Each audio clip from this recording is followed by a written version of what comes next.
Heavenly Father, we come to you today asking for your guidance, wisdom, and support as we work to make decisions that will be of benefit to all the citizens of Canby.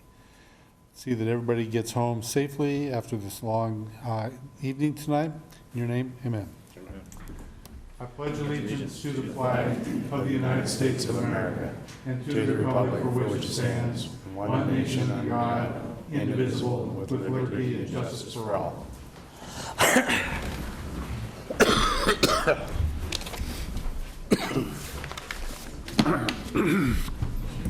So I want to thank everybody for coming out tonight. We have a lot on our agenda and more names. So first thing up is citizen input on things that are not on the agenda. Does anybody have anything that they would like to present to the commission that is not on our agenda this evening? Okay. And we have approval of the Planning Commission minutes from August 13th and August 23rd. It actually is August 27th. There's a typo in there. August 27th. I have a motion to approve the minutes for August 13th, please. I motion to approve. I second. All in favor, say aye. Aye. Opposed? Motion to approve the August 27th minutes. Mr. Chair, I move that we approve the August 27th minutes. Second that. All in favor, say aye. Aye. Opposed? Thank you very much. Brian, do we have any new business? No, there's none. Okay. We will move on to public hearing. So a couple of things first. If you can turn off your cell phone, which I didn't do, but I'm going to do. I'll demonstrate how this is done. Boom, it's done. So if we can turn off our cell phones, and then if you wish to testify, you have these comment cards in the back. So if you want to testify for, against, or if you're neutral and just want to voice an opinion, please fill these out and bring up Delaney over here at the end of the dais. So the first up is we will consider a request from Butch Boosie, I hope I pronounced that correctly, for a zone map amendment of 2.59 acres located at 1300 South Ivy Street for a zone change from R1 low density residential to CR residential commercial ZC 18-04. So, since this is a public hearing, the matter presently before the hearing body requires a public hearing. All interested persons in attendance shall be heard on the matter. If you wish to testify on this matter, please fill out the public testimony card and give to the recording secretary. At the appropriate time, when your name is called, please step forward to the microphone, state your name, address, and interest in the matter. For longer presentations, proponents and opponents may buy time from one another. In so doing, those either in favor or opposed may allocate their time to a spokesperson who will represent the entire group. You may be limited by time for your presentation. Generally, the applicant will have a total of 15 minutes to speak. The proponents will be given 5 minutes each. The opponents will be given 5 minutes each, and those thought to be neutral on the matter will be given 5 minutes each. The applicant will then have 10 minutes for a rebuttal. All questions must be directed through the chair. Any evidence to be considered must be submitted to the hearing body for public access and to become a part of the record. All written testimony received both for and against prior to the hearing shall be summarized by staff and presented briefly to the hearing body during the staff report. Testimony and evidence must be directed toward the applicable review criteria contained as indicated in the staff report, the comprehensive plan, or the applicable land use regulations which the person believes to apply to the decision. Failure to raise an issue accompanied by statements or evidence sufficient to afford the decision maker and the parties an opportunity to respond to the issue may preclude appeal to the Land Use Board of Appeals based on that issue. failure of the applicant to raise constitutional or other issues relating to proposed conditions of approval with sufficient specificity to allow the local government to respond to the issue may preclude an action for damages in circuit court. Everyone present is encouraged to testify, even if it is only to concur with previous testimony. At this time, I would ask that any member of the hearing body who has a conflict of interest to please indicate the nature and extent of the conflict and whether you intend to participate in or abstain from hearing the present matter. Mr. Chair, I drive by the site daily to go to work. I live in that area, but I plan to.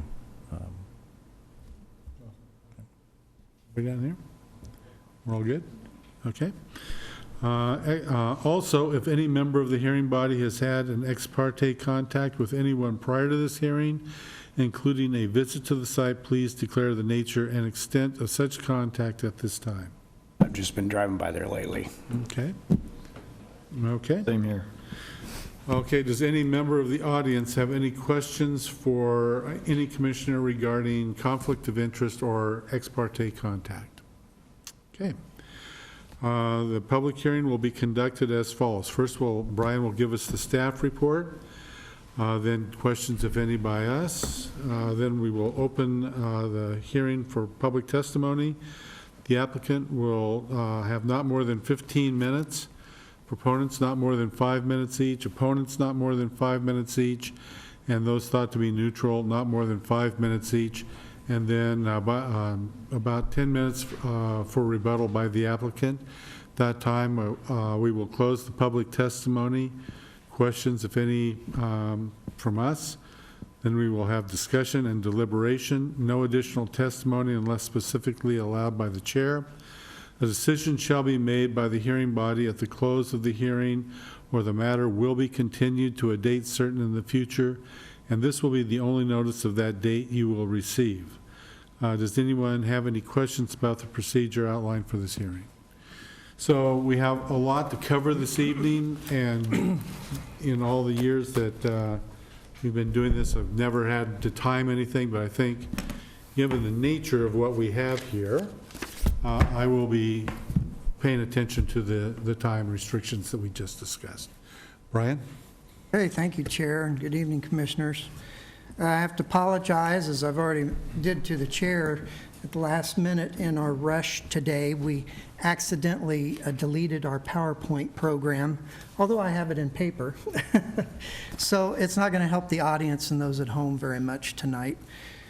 So you may have to ask more questions. We do have a map that shows where this particular property is on our first public hearing tonight. This is officially by the code called a map amendment, but is a zone change. And as the chair indicated in reading the agenda on tonight, that this is showing the property in outline red, that it's at the southeast corner of Southeast 13th Avenue and South Ivy on the west side, the 2.59 acres. The yellow is indicative of what the surrounding zoning is to the north and to the east in the Dinsmore Estates subdivision. To the south, we have existing large lot residential that's R1.5 in the darker yellow. And then we have the R1.5 represented here in the entire Hope Village campus that's to the east of the property.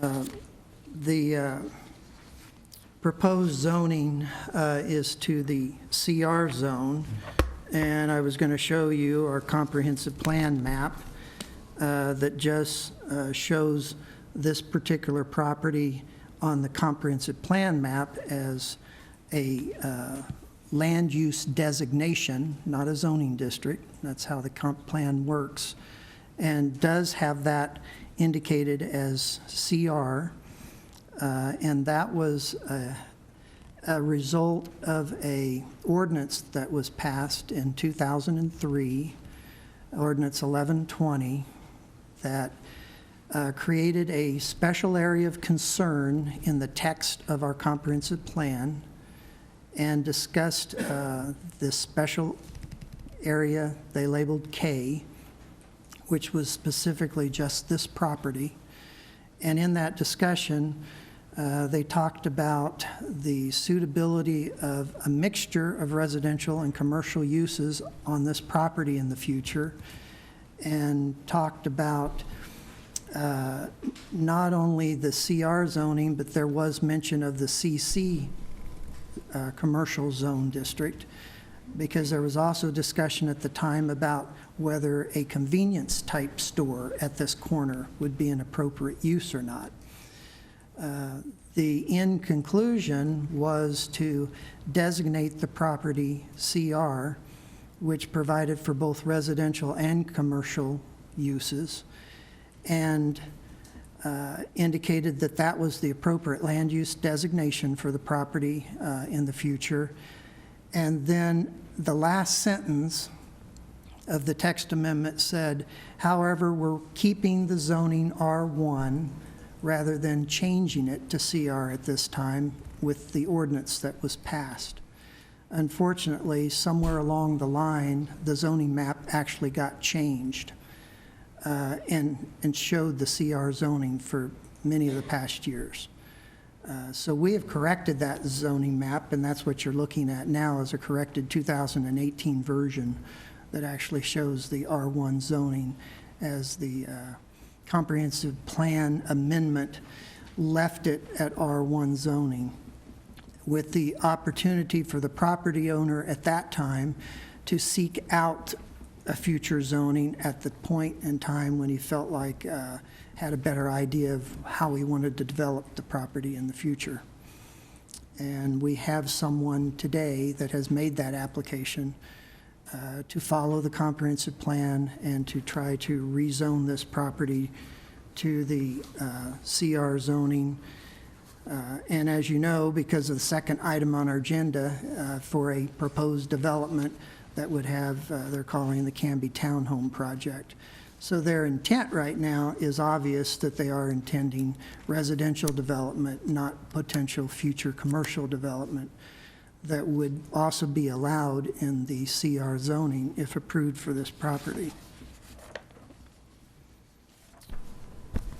So I think I covered those two things. What I thought I'd do real quick is go ahead and read you, because it's important enough in this, what the text of the comprehensive plan says for the special K area of concern. It's approximately 2.5 acres in size and is currently inside the city limits with a zoning of R1. The parcel is located on the southeast corner of Southeast 13th Avenue and South Ivy Street and is currently being operated as a commercial nursery, a grandfathered in use from before it was annexed. Because of its proximity to Hope Village schools and residential neighborhoods, this parcel was identified as a good area from some sort of convenience or residential commercial use. Because of the different allowed uses in each zone, it is difficult to determine which designation would be most appropriate. Many meeting participants felt that a convenience store allowed outright in the CC commercial zone, but not at all in the residential commercial zone, the CR that we're considering tonight, is equally as compatible with surrounding uses. A placeholder designation of residential RC has been placed on the parcel because it offers the property owner more options at this time, but the city may wish to consider a text amendment to change the allowed or conditional uses in either of those above two zones to provide for a well-designed convenience store at this location. A zone change would be required from R1 upon redevelopment of the property. So staff has interpreted this statement within our comprehensive plan. We wish it was a little more definitive, but we are totally satisfied that the intent was to designate a placeholder of the RC land use designation for this property. The comprehensive plan map in 2003 was changed to show that RC designation. which becomes CR when it becomes zoning. That gets confusing, so I thought I'd clear that up.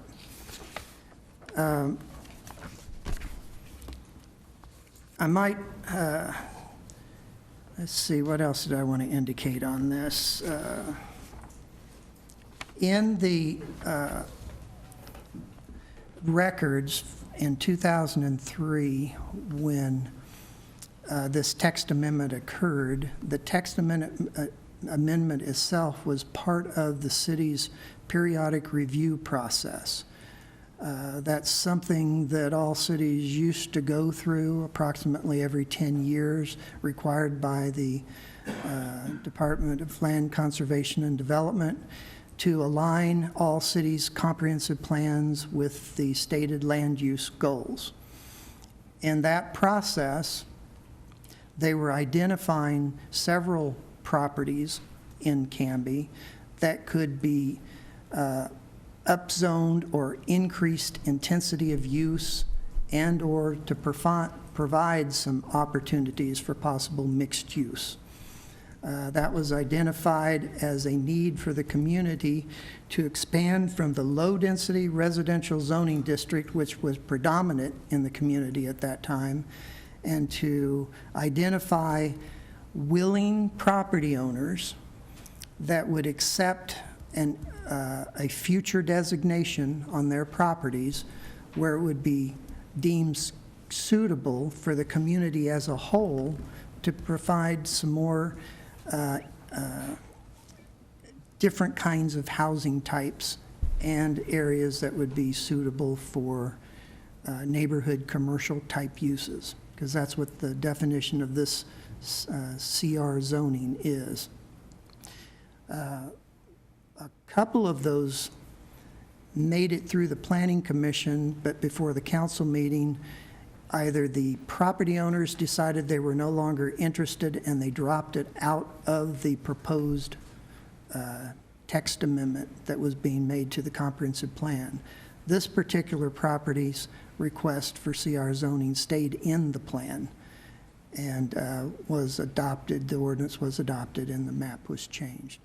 But I thought it would be helpful for you to know the background of how some of these rezonings in the comp plan come about, because we have to be careful and not try to impose the will on unwilling property owners. And so the property owner at a particular time was agreeable to that designation for this property. And it did have a value in that planning process to meet state land use goals, to find additional housing that was different, to provide for the full economic range within the community where they felt like we had a lack.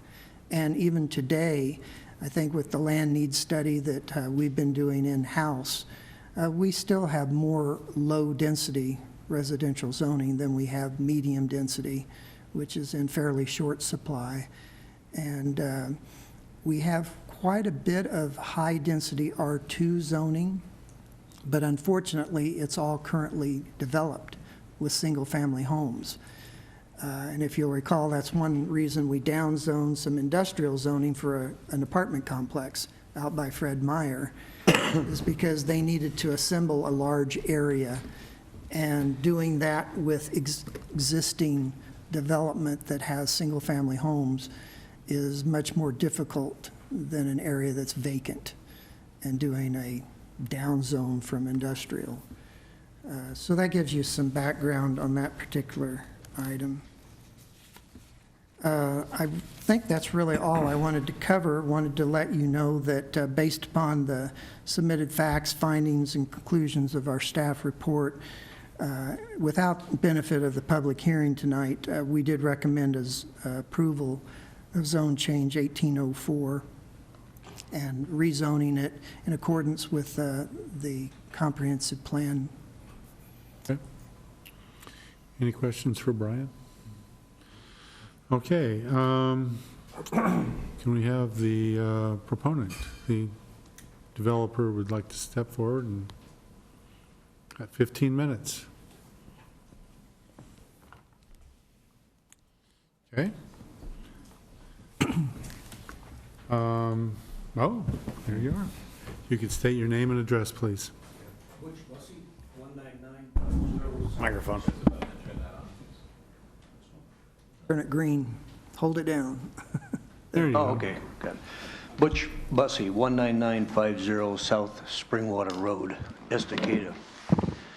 And I think everything was covered pretty well from Brian there as far as the process of where we're at here today. And I'm really looking forward to any questions you guys might have directly with me, and then waiting for an opportunity for a rebuttal, so.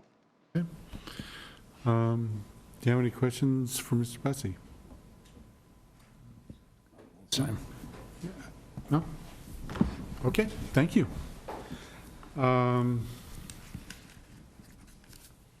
Are there any persons that are opposed to this?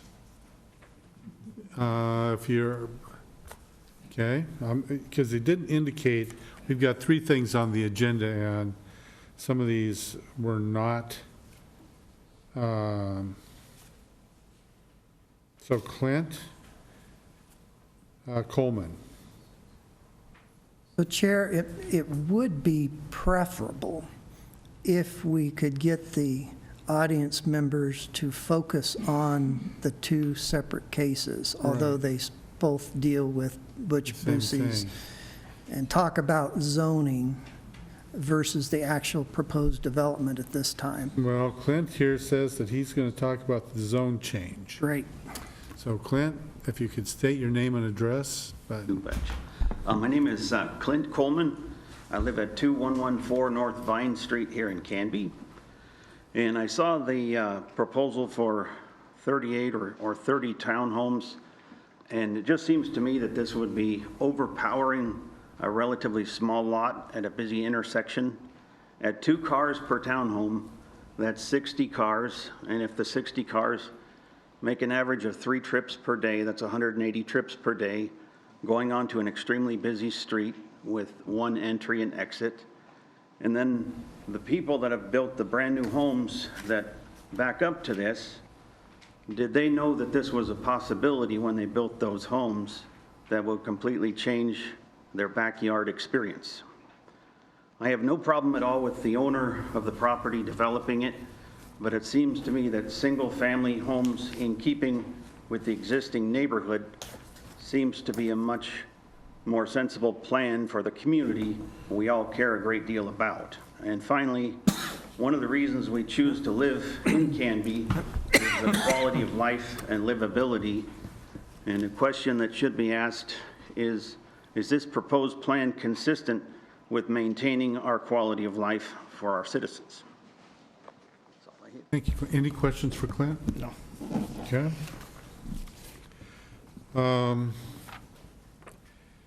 So I have a, excuse me, Bill Hall, is that correct? Hill? So are you going to be speaking on the amendment or the zone change? They're, For the development. or the development, excuse me. I'm opposed to the zone. I was going to speak on the development, That'll be the next but yes. thing up. Okay. So I've got Dennis Ritchie. Yes, sir. Are you in the same? Well, I'll address them separately if you want. Okay, you got them both down here, so why don't you come forward, state your name and address?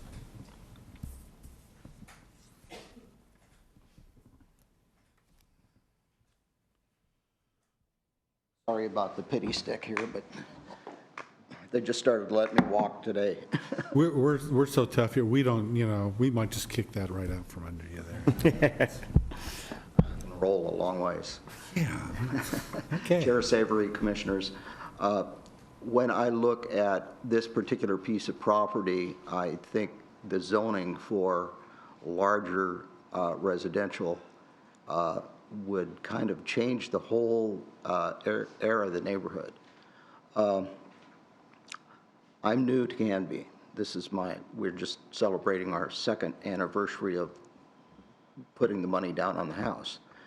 And I've really already learned to love it. How many of you have recently looked at your main page on the city of Canby? That really made me feel good about moving here, and I've been very happy. I've really enjoyed it. We moved from West Lynn, so it wasn't exactly, the boonies. But that particular piece of property, I was on the Planning Commission in West Lynn for several years. And that sort of thing, I really don't think it fits to change it and have a large multi-family residential area there. And I'll speak more to that later when we get on to the other one.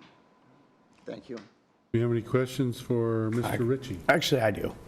Would you be opposed to the zone change if it was a convenience store going on that location? Well, as long as it wasn't an adult store, marijuana store, I probably wouldn't mind. Liquor stores would be okay, but, okay, thank you. Thank you. We don't have marijuana stores here in Canby, thankfully. So I have a Janet Sanders.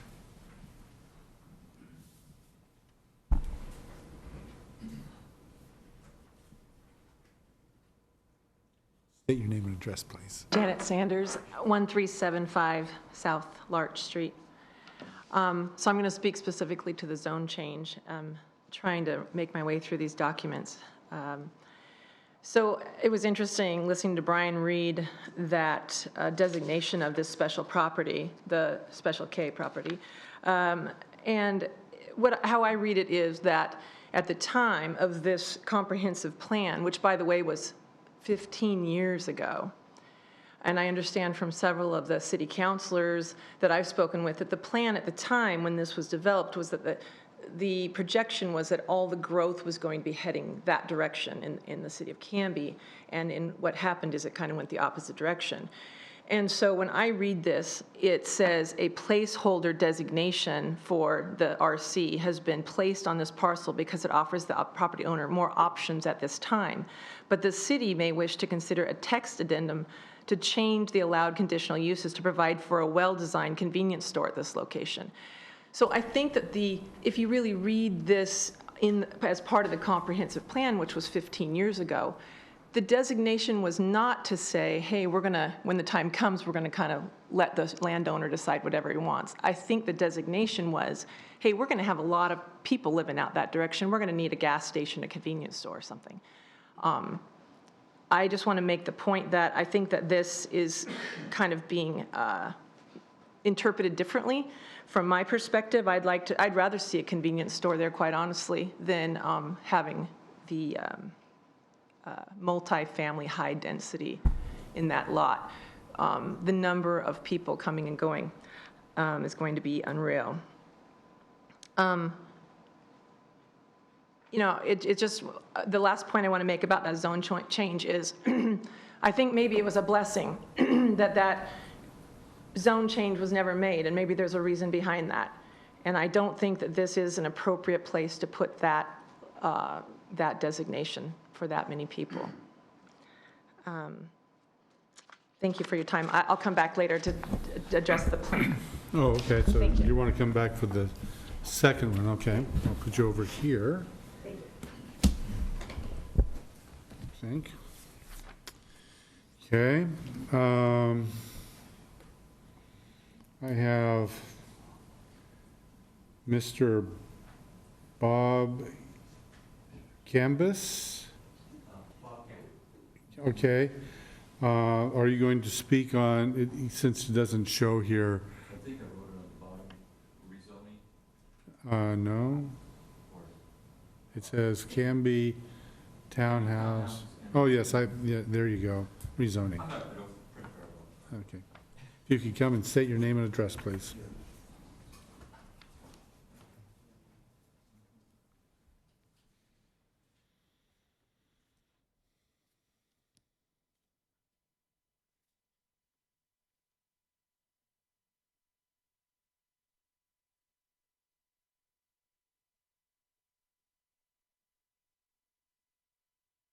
My name is Bob Canberra.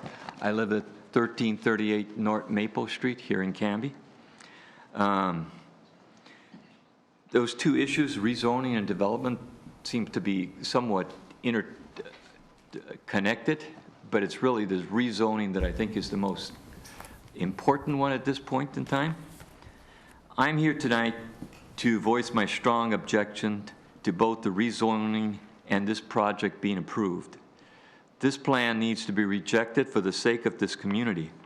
Despite a traffic study, the impact of 38 households on this concentration so close to one of Canby's busiest intersections, South Ivy and 13th Street, cries out for us to stop and deny this rezoning and development. This is a decision that cannot be undone. It will forever impact and congest this busy intersection. One only has to look at the overview, and I guess it was opportune. I provided you a map of that particular area. And if you look at it, you'll get provide a clear picture of the present problems and the potential problems which it could create, such as traffic congestion, safety issues, and parking overflow. Look with me and imagine at least 38 vehicles going out onto the intersection at the morning rush hour and again in the afternoon. Now overlay that picture with vehicles from the full 109 homes out of Timber Park, the 23 from Cougar Run subdivision, and the 90 homes at the Riverside Park development, all utilizing this intersection with various amounts. These are the ones that have already been approved.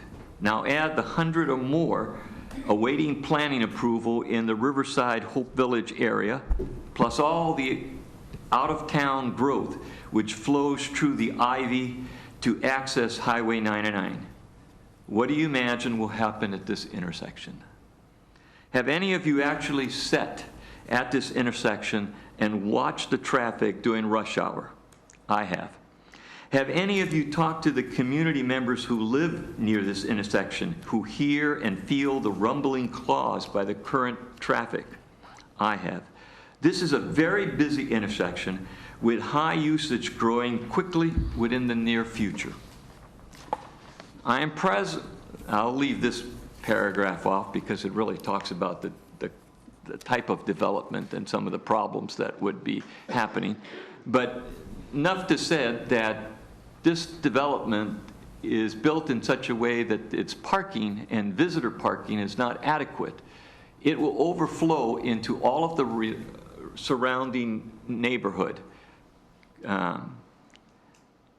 This neighborhood streets can be the adult center across the street, the swimming pool parking, the school parking will all be affected by such a big concentrated development. This is the wrong location for this type of development, and what I'm asking is, I'm sure that there are many people who will indicate that Canby needs townhouses, but we do not need it here at this intersection because it'll cause future problems. This developer has an opportunity to develop this property with its present zoning. Will there be an impact? Yes, but at a much lower level. This rejection of the rezoning is crucial because if history has shown that if we rezone this development will pass and will happen. There is no benefit to the citizens of this community in allowing this rezoning. I ask you and I implore you to really reject this rezoning at this time. Any questions? Thank you. Okay. So I have, in this order, I have a Robert Taylor, a Jackie Jones, a Mickey Paul, Teresa Sassy, and Scott Sassy, all giving their time over to Regina Taylor. So Regina Taylor, you have...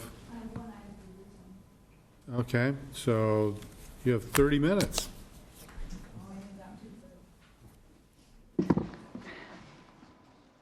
Brian already read, my name is Regina Taylor, I live at 173 Southwest 6th Avenue in Canby. Concerning the rezone portion of this application only, Brian already read this. It's under the comprehensive plan and also the ordinance 1120 regarding special area K. There's a sentence, the last sentence of this ordinance that seems to indicate we're not able to do the zone change as a separate step away from the other portions. It reads, a zone change would be required from R1 upon redevelopment of the property. I don't think we can rezone it unless we look at it all together. I'm not particularly opposed to the zone change itself, but it can't happen without the other steps, according to the ordinance. That's my comment. Oh, short and sweet. Yeah, hold it, Regina. Any questions? No. Any questions? Okay, thank you. Do you have any rebuttal, Mr. Brucey?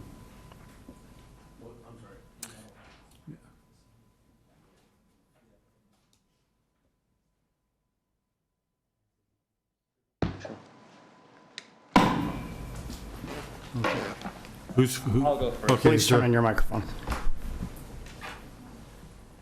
Name and address, please. Good evening. Roland Iparagari at 10121 Southeast Sunnyside Road, Suite 300, Clackamas 97015. Thank you for your time, Chair and Commissioners.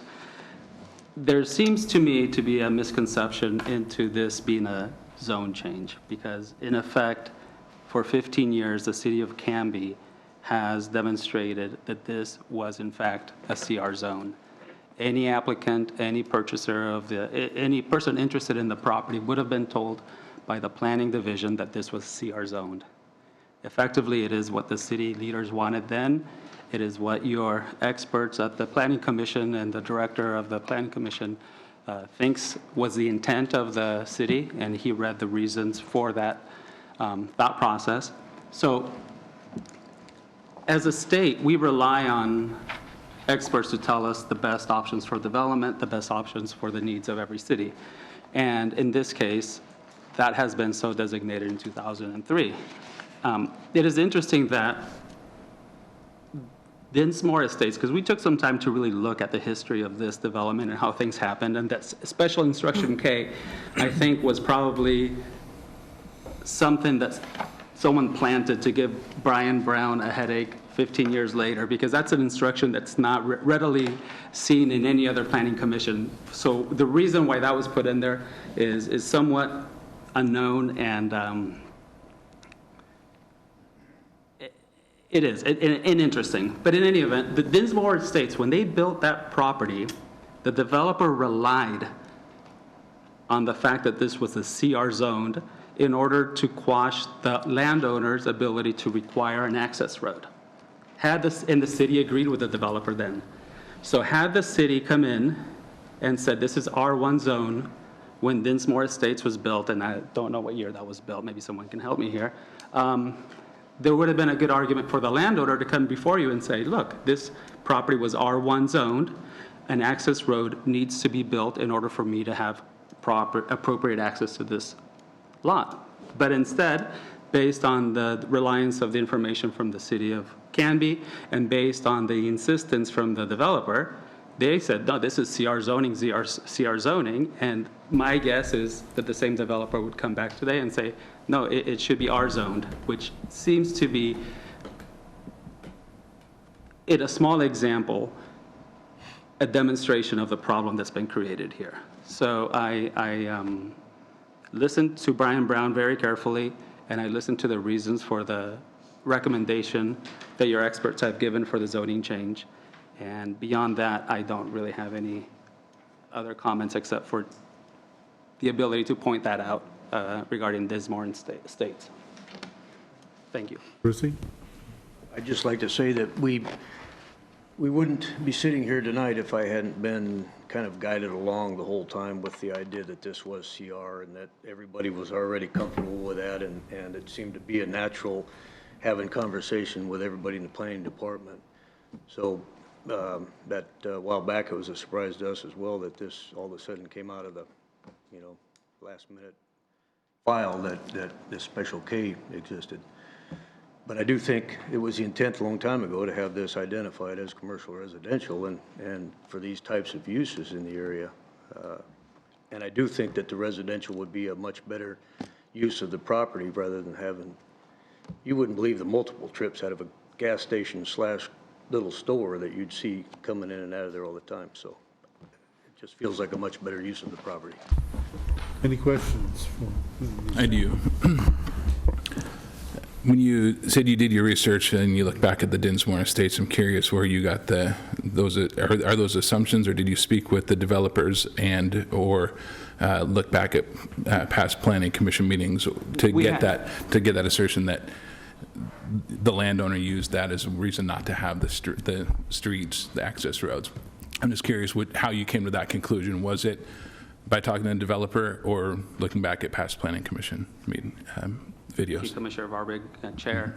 It was from information that we obtained from the owner who was here at the time and who was really concerned about that and really wanted that access road as part of his plan to preserve his property.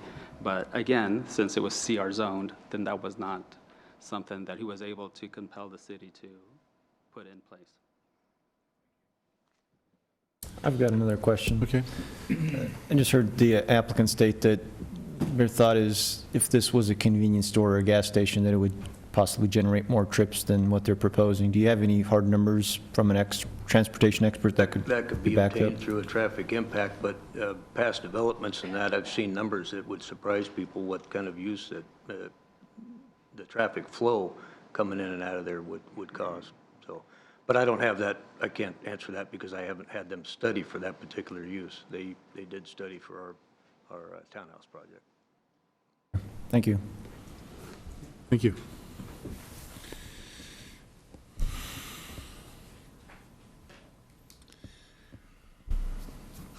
Is there anybody else that wishes to testify? Okay.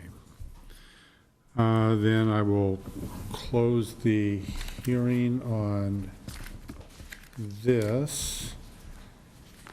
If you have any questions for Brian? If you didn't fill out a form, that's fine. If you would like to speak on this particular matter of the zone map amendment as opposed to the upcoming request from the same gentleman for the conditional use permit. So, state your name and address. My name is Scott Sanders. I live at 1375 South Larch Street.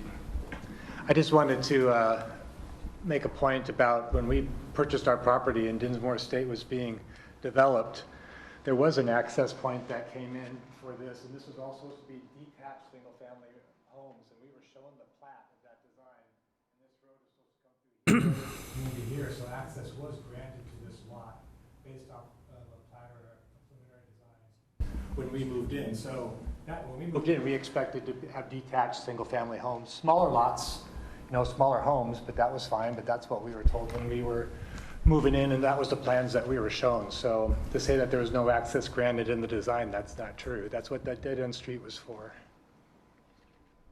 Brian, can you address that? Well, my memory is that there were initial plans because staff was in favor of connecting that property in anticipation of the proximity to the major intersection, that it's always better to separate driveways as far as you can. Therefore, we were encouraging that. And so there probably were plans floating around, maybe even originally by the developer, that had connections, but those were quickly eliminated in the process and through the final approval by the Planning Commission. And my understanding was the primary reason utilized was that they felt that the CR zoning that the property everyone believed had at that time, because our maps represented that, the zoning map as well as the comp plan map, that the commercial type uses were less appropriate to funnel that traffic through the residential new subdivision. Therefore, they decided not to make the connections based upon the mistaken map that said it was already CR zoning.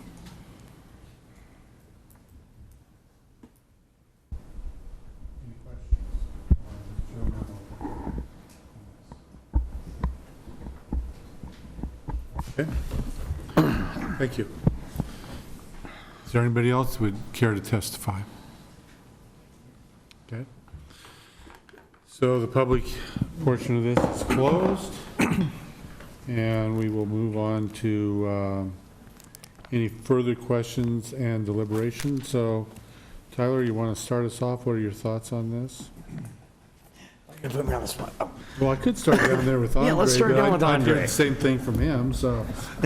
I've got a question for Brian, maybe regards to what was stated in that Special K verbiage that you had read earlier, and maybe to answer Regina's, I don't know if that was really a question, but her thought was that there, upon redevelopment, it required a special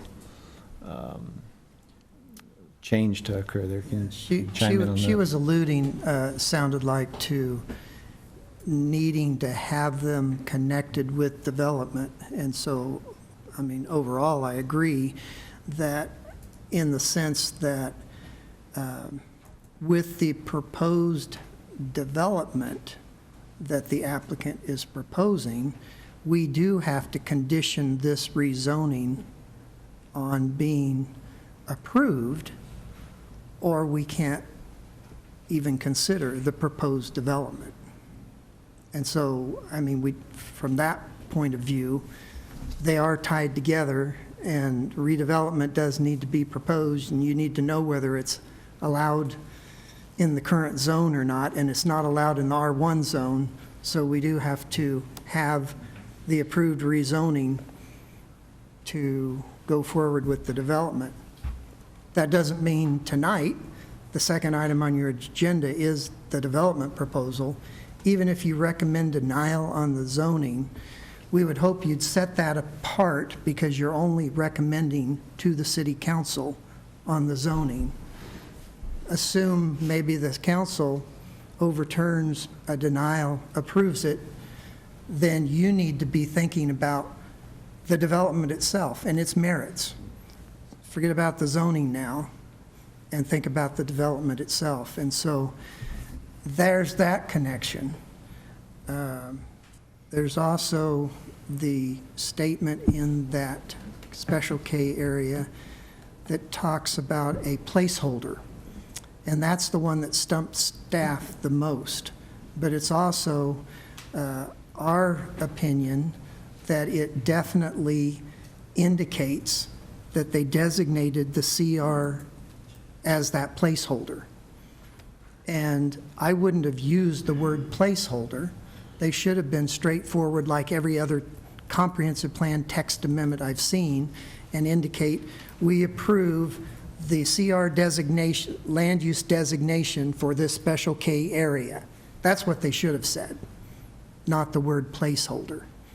We don't know what that means from that standpoint. So our interpretation is it can't mean anything other than we designate the CR zoning at this time as the land use designation. Otherwise, the whole Special K is meaningless as far as planning staff's concerned. And so there had to be a conclusion out of it. The conclusion was they expected CR zoning to be an appropriate to aspire to with proposed redevelopment in the future, whether residential or commercial. So we can go ahead and approve, if we wanted to, we can either approve or deny the zone map amendment separate. I mean, in your mind, they're Since two you're separate. making a recommendation on Two this. separate issues. Right. That's why we've separated them, because one goes on, because you're recommending, you make the final decision on the development proposal. Mr. Chair, I've got a few questions Yep. for Brian. Yep. So, Brian, one is, what year did they make that designation CR? That was 2003. Usually those text amendments take a year or two, especially since that was part of periodic review. The city was probably studying that for up to 2 years before the ordinance was actually passed. And help my memory a little bit with Dinsmore, because I think everybody here was on here for Dinsmore, or maybe not, but wasn't there a variance granted for Dinsmore Estates for the road that leads on to 13th because it was too close to that intersection? Don't remember for sure, because it'd be really close to meeting the required separation. Okay. I didn't look at that in relation to this. Don't remember that for certain. Okay. Third question. What kind of other, besides what's proposed here, if we did CR, because the intent, obviously, I mean, they mentioned a convenience center, but what other items could go into there? Could I a think church we're- go in there? Could Yeah, I think there's a another adult paragraph in the center? staff report where we indicate that there's a daycare, an assisted living facility, a mixture of neighborhood retail, commercial downstairs, apartments upstairs,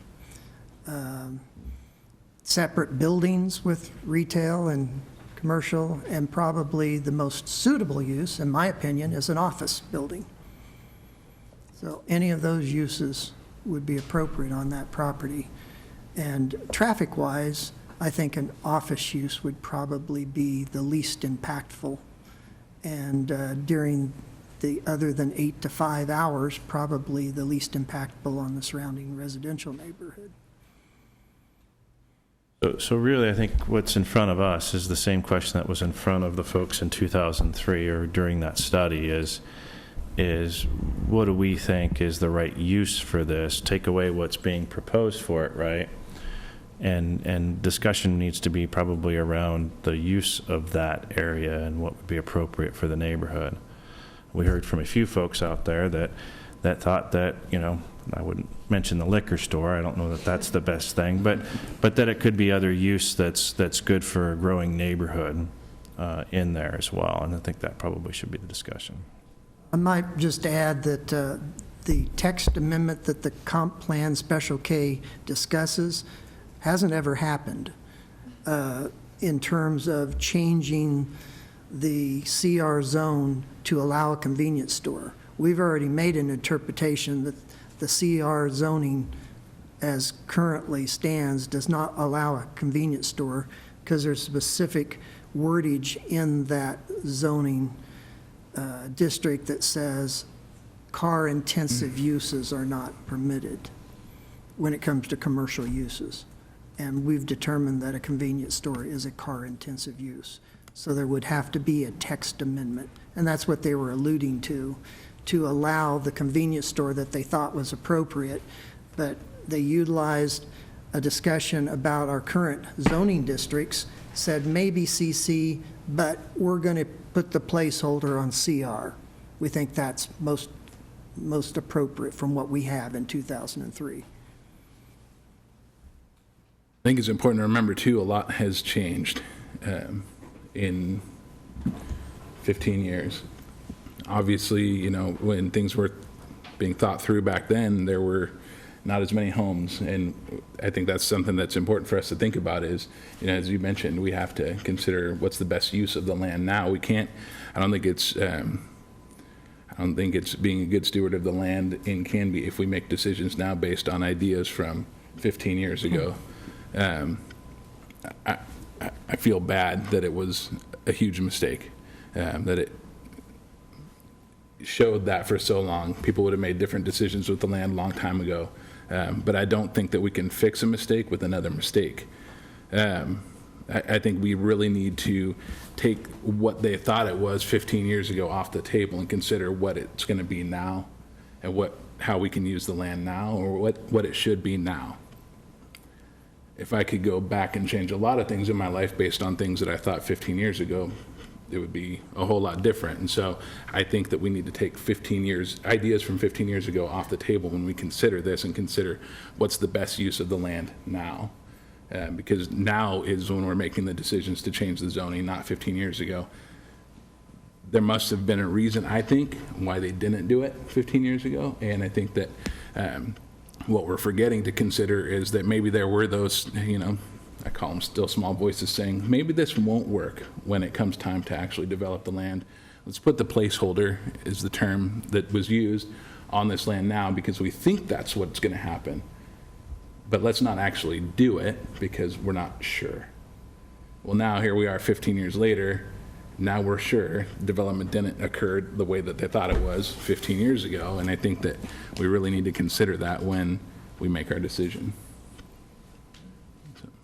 Now, if I could just clarify one thing, I actually came to the same conclusion you did until I read the Special K area several times, and they state right in the text that was adopted in the ordinance that they didn't change the zoning, because normally when you do a comprehensive plan land use designation change, you go ahead and change the zoning at the same time.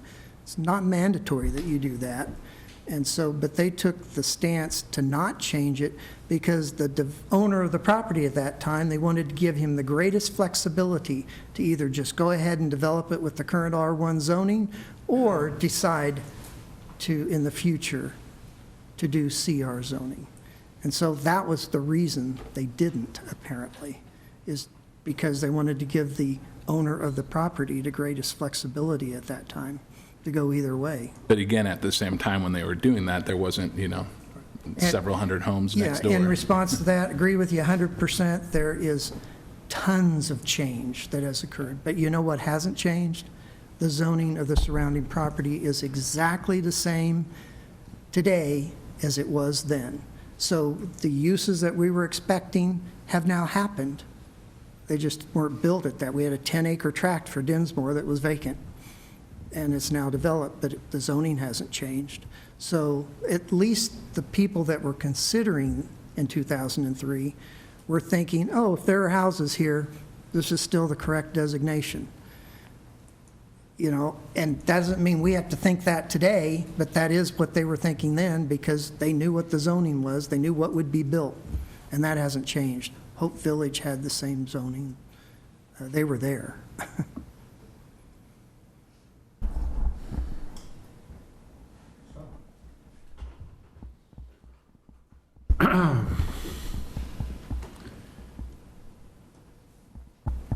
Would anybody care to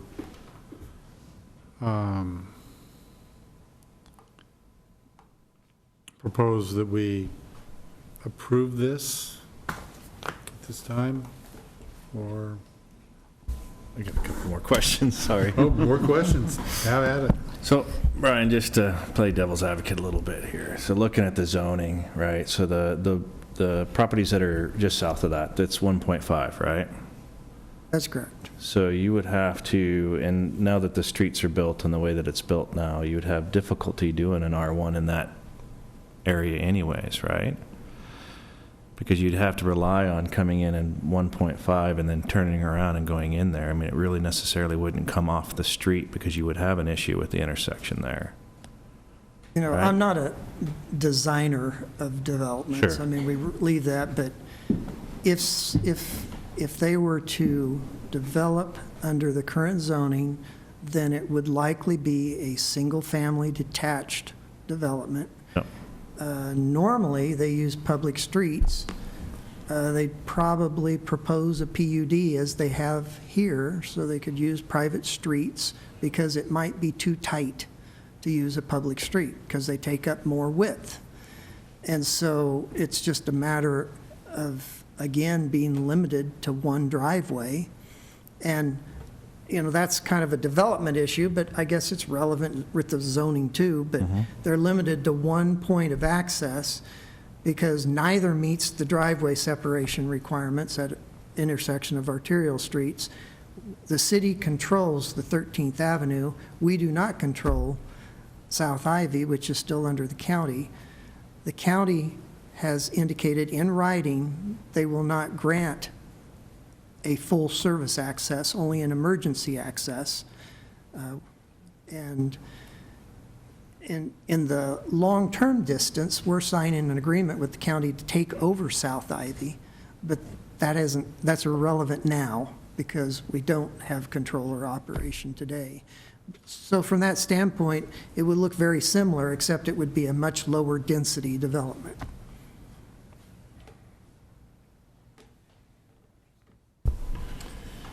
Okay. That's all I have. Couple more comments as I'm thinking things through here.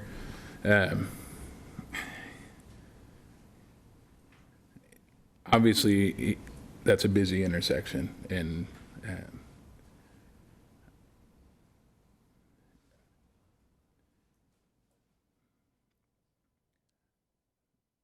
I don't think adding, the ability to put a whole lot more, it's going to continue to get busier. It's not going to get less. I don't really know how to formulate my thoughts on it, except just to say that you asked a question earlier, Tyler.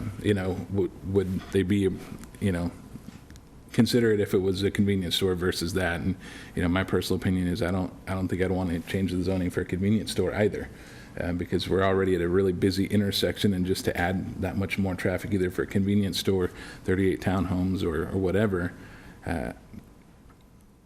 There's just a lot of people walking by that intersection. There's a lot of people at Hope Village. There's a lot of kids that are going to be walking that way. There's a school close by. There's a school across the street. So 2 schools, the adult center. I don't think that adding more traffic to that intersection is a wise move.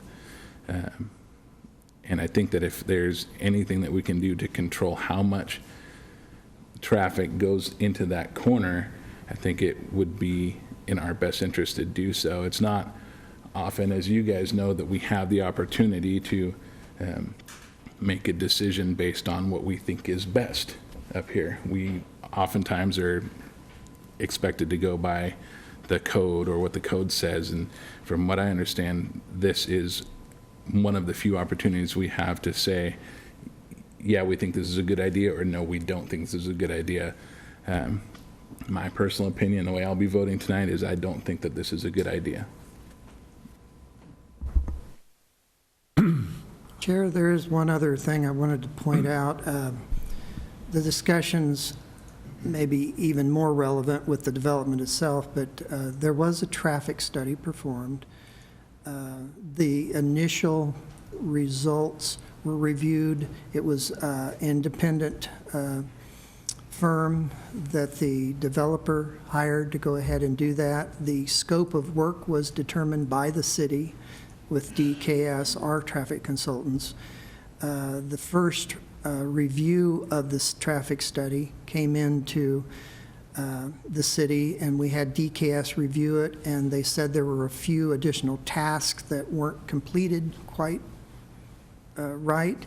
They sent it back, and they did an addendum to that study, and it came back. DKS reviewed that and said, yes, they've satisfactorily completed all the tasks that we thought were necessary to determine whether there'd be any major mitigation or major impacts at this particular intersection as a result of this development as it was proposed, and whether any mitigation would be necessary. And the results of the traffic study and the tasks that we asked them to do was somewhat interesting, not surprising at all to me, but we had them study with not just one access, but with 2 full service accesses. Just so we would know, would that help the distribution of the traffic and such? And the main issue that they studied was queuing capacity at a stoplight during the busiest time, a peak hour, which was the PM peak hour, 4 to 6, sometime in there or something, and project it with the expected growth in the next 20 years at 2.3% per year, and what would the queuing capacity be behind that light? And it said 9.3 vehicles on Southeast 13th, waiting to get through the stoplight. Their evaluation indicated that that's not quite back to their proposed driveway, that they could actually still get out the driveway even in the worst PM peak period time in 20 years from now. And so you talk about the data. These are professional traffic engineers and reviewed by our traffic engineer that have projected traffic 20 years further out than when this comes online, and have said that no, traffic's going to be bad and it's going to be much worse than it is today, but it's still under acceptable level of service standards adopted by the city, and people will still be able to get out of the driveway. Well, And so I want you to know what the traffic studies say. And if there was evidence on the record that there was a need for mitigation, hey, staff would be the first to step up and say, hey, we need to do something about that. Hold it. That was a question I was about to ask. I know where you're going with that, and I really have a hard time believing 9.3 cars would not go past their driveway. And what length of cars are they using? Are they using smart cars, or or what size cars are they considering when they do this? I'm not trying to be a smart aleck. I'm just saying the 9.3 cars. Honestly, and here's the other thing that we need to think about. We live in Canby. How many people drive a truck? My truck is like 2 car lengths in itself. So if you have 9.3 pickup trucks, or if a trailer, or buses, or school buses. So, there's, we can say it's 9.3 cars, but still trying to turn left out of a complex like that with 9.3 cars is going to be hard. Now you consider 9.3 school buses, or, 4.3 cars, 2 pickup trucks, and a semi.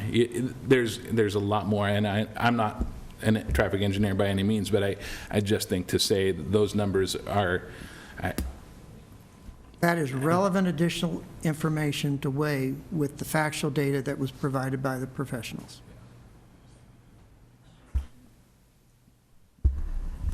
I happen to agree with that. I think that as Brian said, our traffic is bad. Situation is bad currently. It's going to continue to be bad, and it's going to get worse. I loathe the idea that, according to DKS, our population here in Canby is going to just about double here in the next 15 or 20 years. And as a group, we keep adding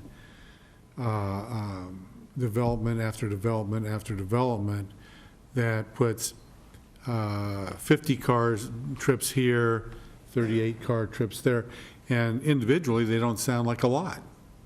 Cumulatively, I think that we are not planning very well for our traffic situation for the future.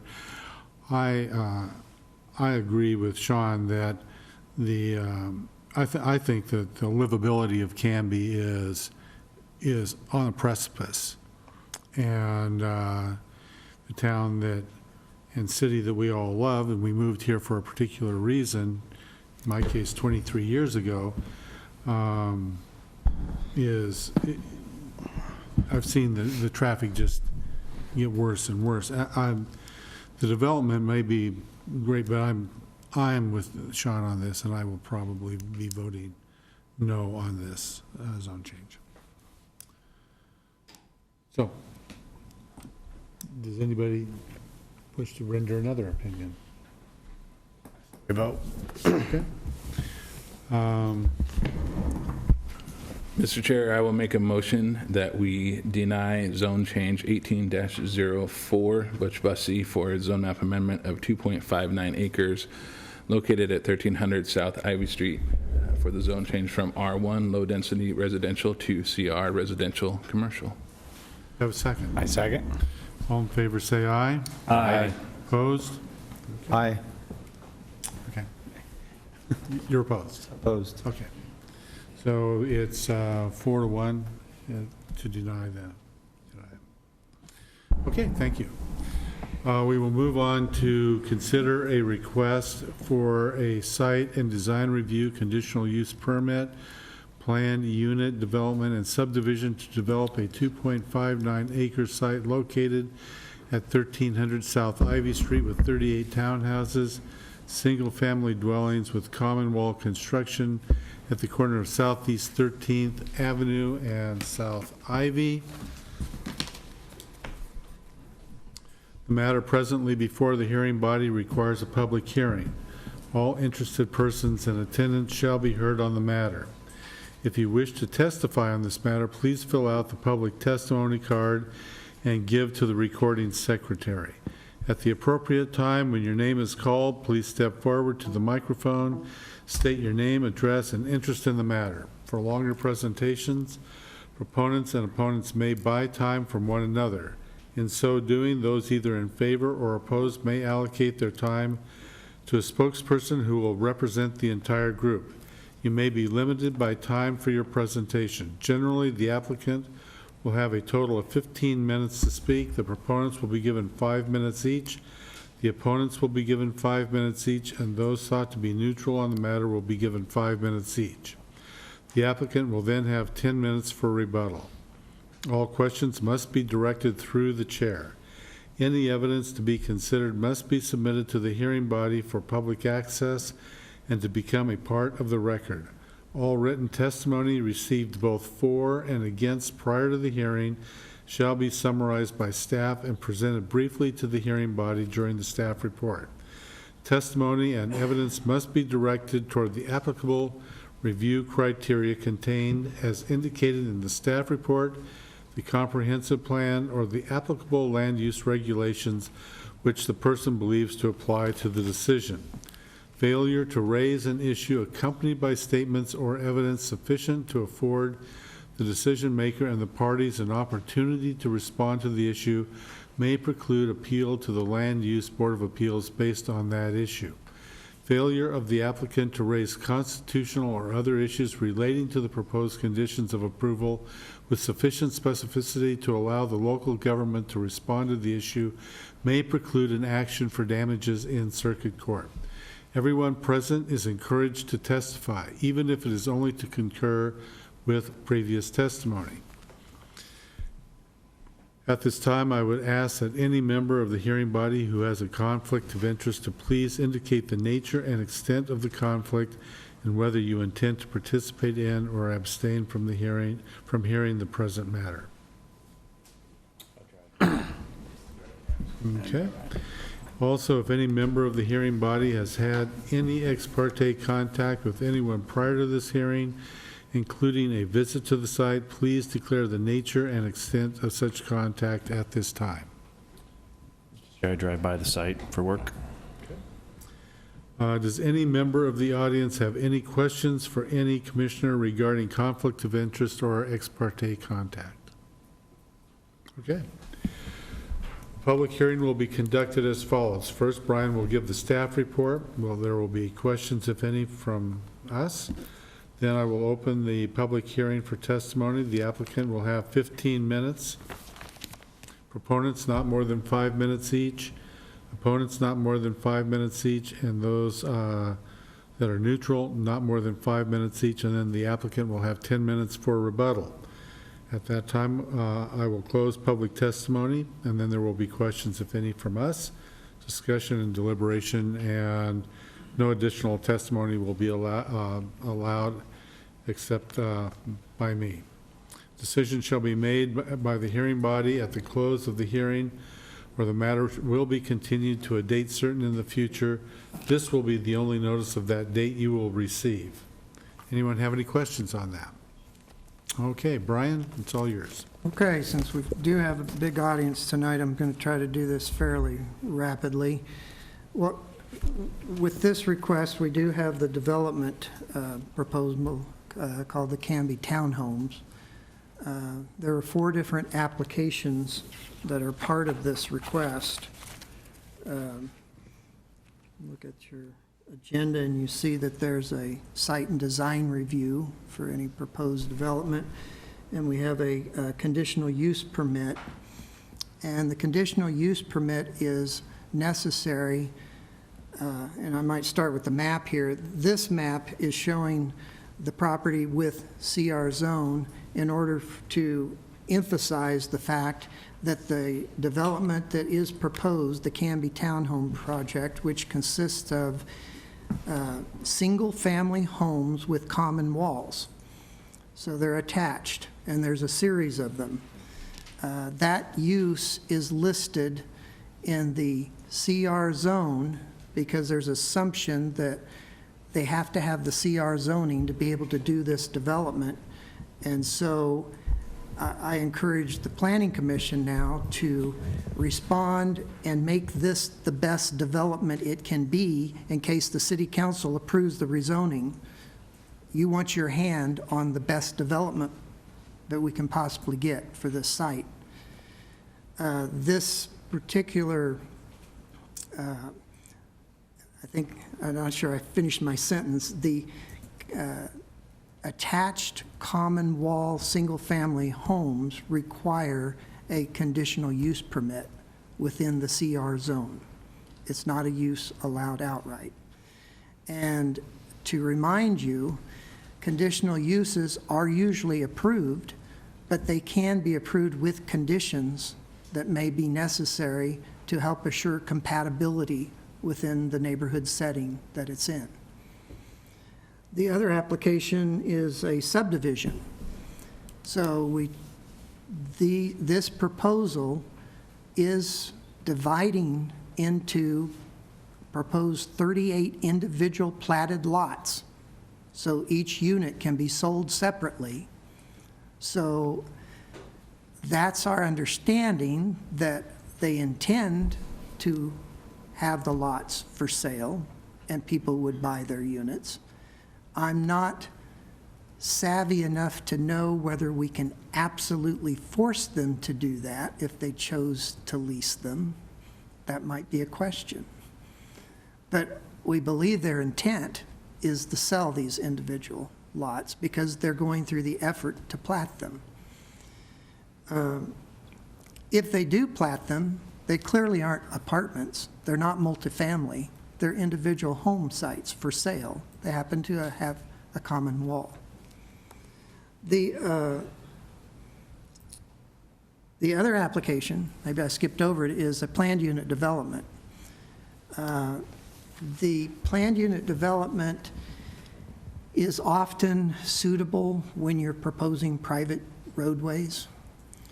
It's not an absolute necessity, but it's one of the situations where PUDs are usually proposed when you want to a greater degree of flexibility than you would get from the standard typical residential subdivision approach, where each lot is the same size pretty much, and you have public streets and they're in a grid pattern, et cetera, or cul-de-sacs. In this particular site, they don't have the room basically to use the public streets. So they utilize the private street to help with the ability to develop in the manner that they're doing. And if you think about it, this is more of a master planned kind of development. It's just on a very small scale, 2.59 acres, where oftentimes master plans are much larger area, and you may even have different uses within the area. But there's nothing that says you can't use a master planned approach on a small property. And by using this combination of applications, they're proposing something that's different than you normally see in a housing proposal. our, you know, our typical single-family detached residential neighborhoods are what Canby is used to. Again, providing other variety of housing types is something that's important for the community to serve the needs of all the residents. The let me go to the next slide here. So here we have their proposed development. One of the things that they changed later on in the process, a concern raised by neighbors, was along the east boundary. This particular is the plat itself. I think there was a site plan too that shows the footprint of the homes, but this is the rear yard adjacent to Dinsmore Estates over here. They originally were proposing a 15-foot setback, a rear setback from their units. They modified that. They listened to the neighborhood and they heard that there were concerns, and they found a way to make a 20-foot setback along that boundary. The 20-foot setback is standard.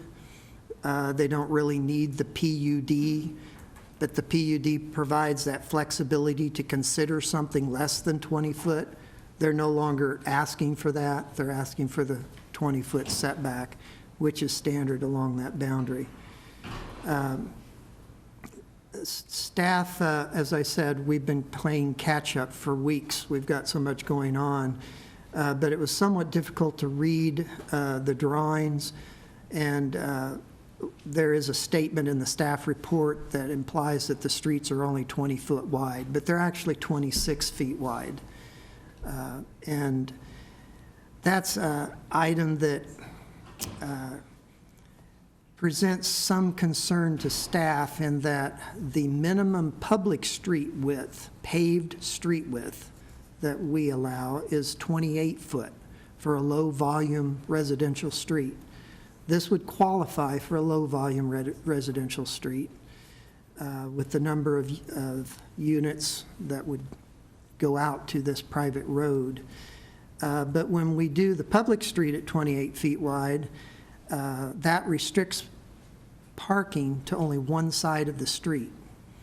With anything less than 28 feet, 26 as they're proposing, no on-street parking is allowed. Therefore, I think they were aware of that, so they proposed in this area right here 1, 2, 3, 4, 5 visitor parking places. So they gave some consideration to that particular need. These units are all proposed with single car garages, I believe. You can confirm that with the applicant tonight. And also a parking space outside of that garage. So the requirement for single-family homes, even attached, is 2 on-site parking spaces. So they have that, 1 in the garage and 1 in the space outside. So they meet the minimum ordinance standard. However, we all know, and I know many examples, not only in Canby, but in the community I live in Wilsonville, as many new developments that are similar in nature with attached homes. They provide a greater number of visitor parking, thinking that more than, if you've got 30 units, there could be 5 people that might have visitors over at the same time. And there could be people that live in these that actually have more than 2 cars. That's even possible. So we're thinking that this proposal is not likely providing an adequate number of parking spaces for visitors. They meet the code requirement.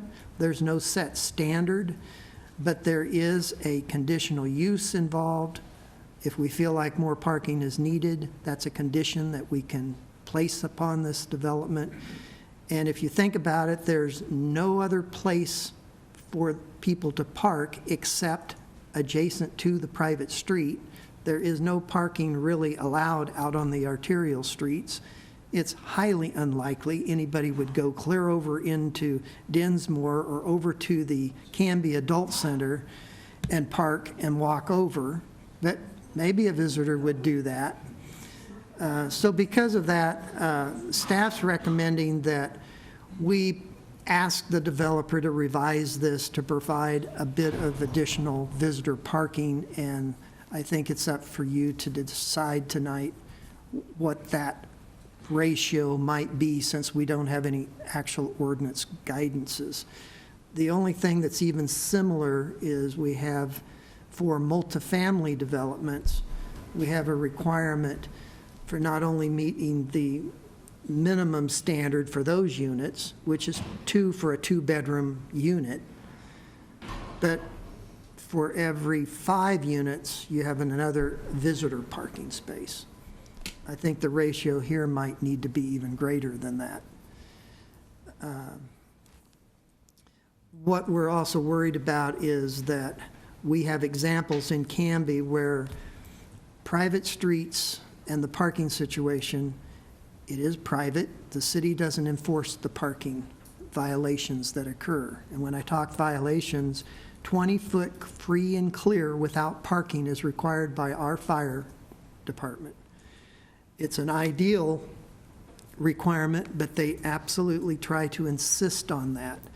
And we have some other subdivisions like North Maple, where we were talking about the street standard and making sure that we were going to get an improved street that had 20-foot free and clear of parking. And so I think the same thing applies here. One thing that we mentioned to the developer is that they're close to 28-foot width. If they could widen the street by 2 feet, they could provide interior parallel parking to help serve their development right here. We don't know if that's possible or not. Another thing that's relevant when you do a planned unit development, since the purpose statements is to have a development that's as good as or better than what you would get without allowing any of the flexibility. And so we did ask them to share a drawing of the units, a elevation, a facade, what they might look like. What they shared with us is some development that they've done in another location. But what I didn't see with that one was any actual garage units, so I'm not sure if it was applicable. We were going to show one, but I was going to tell you I'm not sure if it's applicable because they didn't indicate that this is the one they're going to use. So I was feeling that it might be somewhat misleading. But that's a question that you could ask, is what are these units going to look like? We do know that they're 2-story structures. The pictures of the previous development that they've done looked really modern and nice to me, but I didn't notice any garage doors on them. So I'm not sure they're the same thing. We do have an open space at the intersection here. That's where they've chose to place a good deal of their required landscaping. They don't indicate anything too much about how that might be developed in that area in terms of amenities or anything. But it certainly is an appropriate place to keep the sight distances at the busy intersections free and clear, but we'd have to be careful about the landscaping that goes in there. Down here is where the emergency exit only was proposed, and the city engineer's notes places some restrictions on how they would do that. And I think they proposed something that would support a fire truck but would look kind of natural, concrete with grass in it or something like that. There's some input that we've had from neighbors talking about how it would be desirable to match the 13th Avenue fencing that you see up and down a good distance. on the Tofty Farms and the Dinsmore, the newer Dinsmore that's just to the east, we have a brick wall.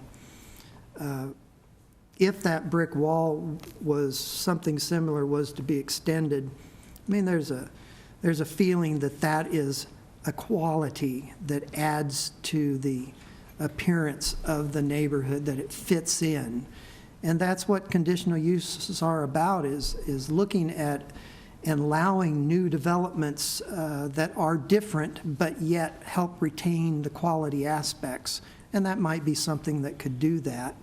We have to be careful at the street intersection that we maintain the sight distances and don't put the brick fence too close, and certainly well away from the intersection of the arterial streets so it doesn't block any possible sight distances with fencing in that particular area. The other thing that was brought up at a neighborhood meeting was to have along the east boundary, I don't know if I can get that, maybe in the rear yard, to actually have the developer be responsible for something above and beyond the existing fence that was there and placed there by the Dinsmore homes that have been built, that might be a plant screen that might help ameliorate that difference in density between the two developments. And I don't believe that I saw anything in the proposed landscape plans and such that addressed that particular concern. And I thought that might be a relevant one as well. Let me see if I'm missing anything else that I wanted to point out. Yeah, probably the most important one. I think I have that on this one here. This gets really technical, and staff didn't have too much trouble deciding on which was most important. The fact that the conditional use permit is allowed to allow attached common wall units says that they have to follow the development standards of the R2 zone. The R2 zone has a minimum density of 14 units per acre. Their proposed 38 units meets that minimum density requirement. However, because of safety concerns with increased traffic and the fact that we also have an ordinance requirement that says you can't do any more than 30 units if you only have one means of access, dictates to staff that we limit them to no more than 30 units so that they're no longer meeting the requirements of the minimum density. But when you've got two opposing ordinance requirements, the more restrictive is where you need to go, and in this case, it's lessening the units. And for safety reasons, we think that's more important than crowding the extra units in to get the, otherwise meet the density standard that the code calls for. If you take that into account with the fact that the 26-foot wide street, they're going to be having people park along that street, that's going to cause emergency access problems. It's going to be enforced only by the homeowners themselves, not the city. And we've experienced that. And there's sometimes issues even with trash trucks and that kind of thing coming in sometimes when people park, especially on both sides. So you would expect that there'd have to be a mechanism for monitoring that parking situation if it retains the 26 feet. No parking, basically, would be the answer. If you reduce the number of units to no more than 30, then you probably have an opportunity to place more visitor 90-degree parking. As they've proposed those 5, maybe they could propose some additional ones. Then there are actually 2 other ordinance provisions that we found that it really doesn't meet. And we would have visited with the developer early, but as I said, we've been so slammed, we were doing this up to the last day the report had to be published before we even discovered a couple of these. One of them is there's a requirement that, I probably have it written down here.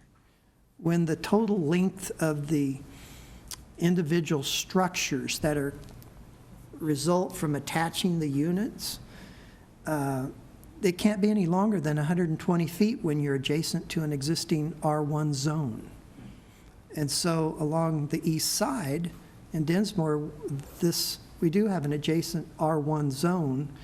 And the idea was, I believe, was really kind of thinking about apartment buildings going next to single-family zones, and that you didn't want the apartment building and bulk and size to overwhelm the adjacent single-family neighborhood, so they put a length of the building. We actually used this provision when the new apartments were built out in the industrial park that was downzoned to R2 behind Fred Meyer. Out of their 17 buildings, 2 of them were granted a variance to be slightly over the 120-foot length because they had attached garages to them. The others didn't, so they didn't need that. So they maintained their 120-foot length for 15 of the 17 buildings. So we're thinking that we should have this development as a condition, since it's a conditional use permit and a PUD that allows some flexibility, but only if it's as good as or better than what we'd otherwise get, that they should comply with this 120-foot building length requirement. And if for some reason they need a variance, come back with that variance, or we can consider it depending on how much of a variance they need and whether it's for one or more buildings. So I wanted to point that out. That can change, and you know, if you combine that with fewer units, again, there's probably more room to put more visitor parking inside, or maybe they can figure out a way to widen the street to 28 feet and they'll have quite a bit of parallel parking. If they were to do that, we believe that the parallel parking should be on the internal circle of the street, not on the outside edge. As you think of fire trucks and big trucks coming in and swinging around, there'd only be one place where you might want to put no parking on the internal, right by the entrance. Otherwise, it's the outside edge where the cars would be in the way. Then there was one other provision, I don't think I have it up here. It has to do with the fact that they're subdividing this into 38 individual lots, and the code says that our impervious limitation to no more than now I'm going to forget whether it's 60 or 70%. One of those two could be exceeded. We did a kind of quick calculation on 1 or 2 of the lots, and we weren't quite certain. And so we would like to see them do those calculations with their proposed footprints and the concrete driveway that's proposed and any sidewalk, so that we know that 30% of each individual lot will have pervious, or usually green space. And they're very close, but I'm not sure they're quite meeting that requirement. We have another development that we're doing right now that's attached townhomes, and we set it back, and it's been delayed 4 weeks because they're working on that aspect, and they ended up putting in permeable pavers in order to meet the requirement where their driveway was. And so there's a way around it. We just have to be able to have at least 30% of that lot where stormwater runoff can run into the ground rather than off. So with those particular items, staff has recommended that because of the number of those things, we think the site plan could potentially look enough different that you would want to see that before you made a final decision on the application. if you feel like these considerations are important enough. And so we did recommend that you continue it and have these items that I've mentioned tonight addressed and bring it back at our next regularly scheduled meeting, or ask the applicant if it might take them a month from now to make those necessary changes and come back and take another look at it. And we think it would be a much improved plan that would fit the neighborhood much better than this one. Thank you, Brian. Any questions for Brian? Okay. We'll move along to the developer. Mr. Brucey?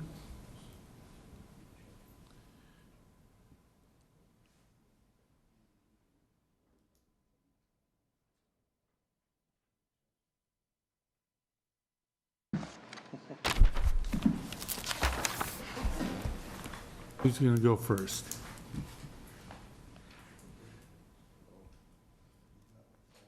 If you could state your name and address, please. Good evening, Mr. Chairman, members of the Planning Commission. My name is Mark Grenz. That's Grenz. We're with Multi-Tech Engineering Services, and we're providing the planning and engineering services for the developers on this project for you this evening. Staff outlined our proposal here, and of course this is a little bit different way to consider this than I had anticipated. So, but visualizing the CR zoning on the property is the basis for what we're going for, and the provisions that are in your development code associated with that. That's the way that we've attached and have attempted to put together a project for you on this site.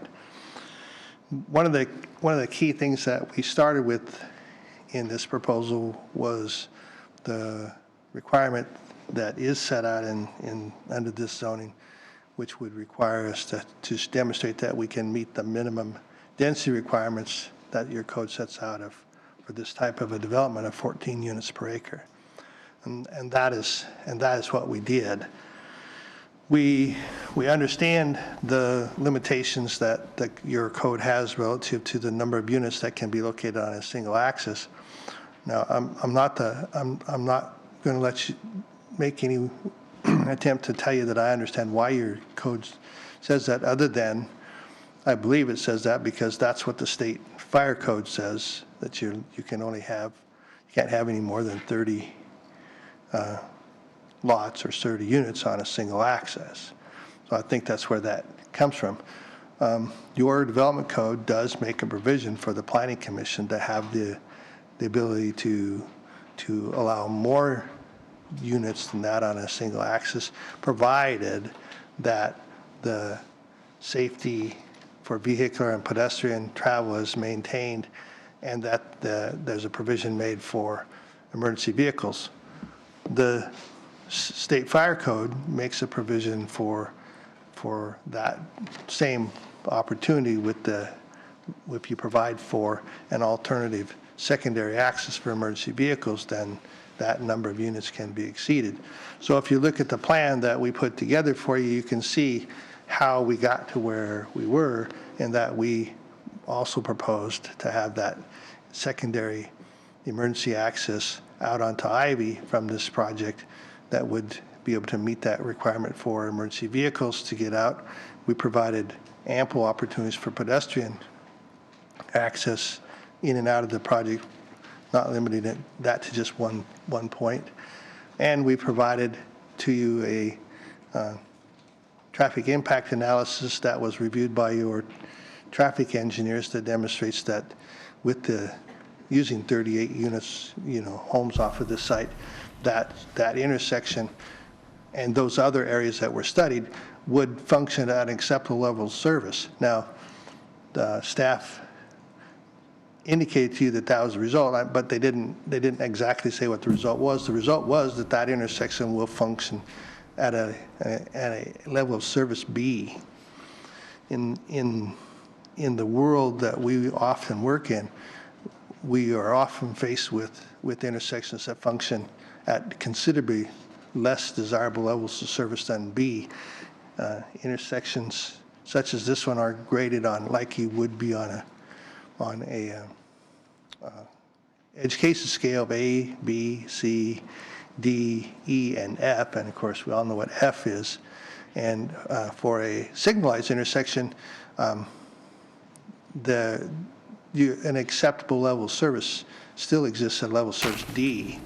So you have an intersection that has a fairly large capacity level remaining with the additions, and then as staff also pointed out to you that the traffic projections for growth in this area for the next 20 years was also looked at by our traffic consultant at the request of your traffic consultants, and then reviewed by both parties, and again stated that this intersection would continue to function at an acceptable level of service.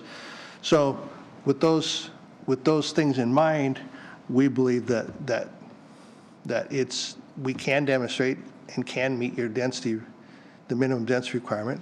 We can provide a safe point of access. We can provide safe and satisfactory emergency vehicle access to the site with that secondary access, which the county has indicated they're not opposed to, and an acceptable intersection. So we would hope that the Planning Commission would look at that from the standpoint of what the goal that we obviously have, which is to meet your standards, and what we believe that the community probably is trying to achieve throughout the area, which is to have developments that make the most efficient use of the developable land that you have within your community, as well as trying to provide a variety of housing types to meet the housing needs that every community has. And I know that Canby's not any different than others, that affordable housing is a premium in every community right now, and that's what this project is attempting to provide with single-family attached, not rental, but these are single-family owner-occupied type units that are being proposed that are on a smaller footprint that will make the project and the final product as affordable as it possibly can be. And those 8 units that we're talking about eliminating will have an impact on that final cost, and the hopes are that we'll be able to maintain a little bit higher density and to get there. Now, staff has put forth some things to us, a couple that we weren't aware of until tonight, that sit out there that we would have to demonstrate that we can comply with. We have no problem with the requirement that we have to limit our maximum building length to 120 feet for each set of attached units, or come back to you for a variance for that if we can't. And we don't have a problem having a requirement that says that we have to meet the maximum amount of impervious surface that's required on every lot, because there are numerous ways in order to achieve that without having to create landscape surfaces, but I'm not so sure that we don't meet that requirement. Anyway, I'm relatively confident that if you've looked at our project in a total and you take into account the open space and the other stuff that we have proposed here, that we could demonstrate that cumulatively we are not providing more than the maximum allowed impervious area on this site with the number of units that we have proposed.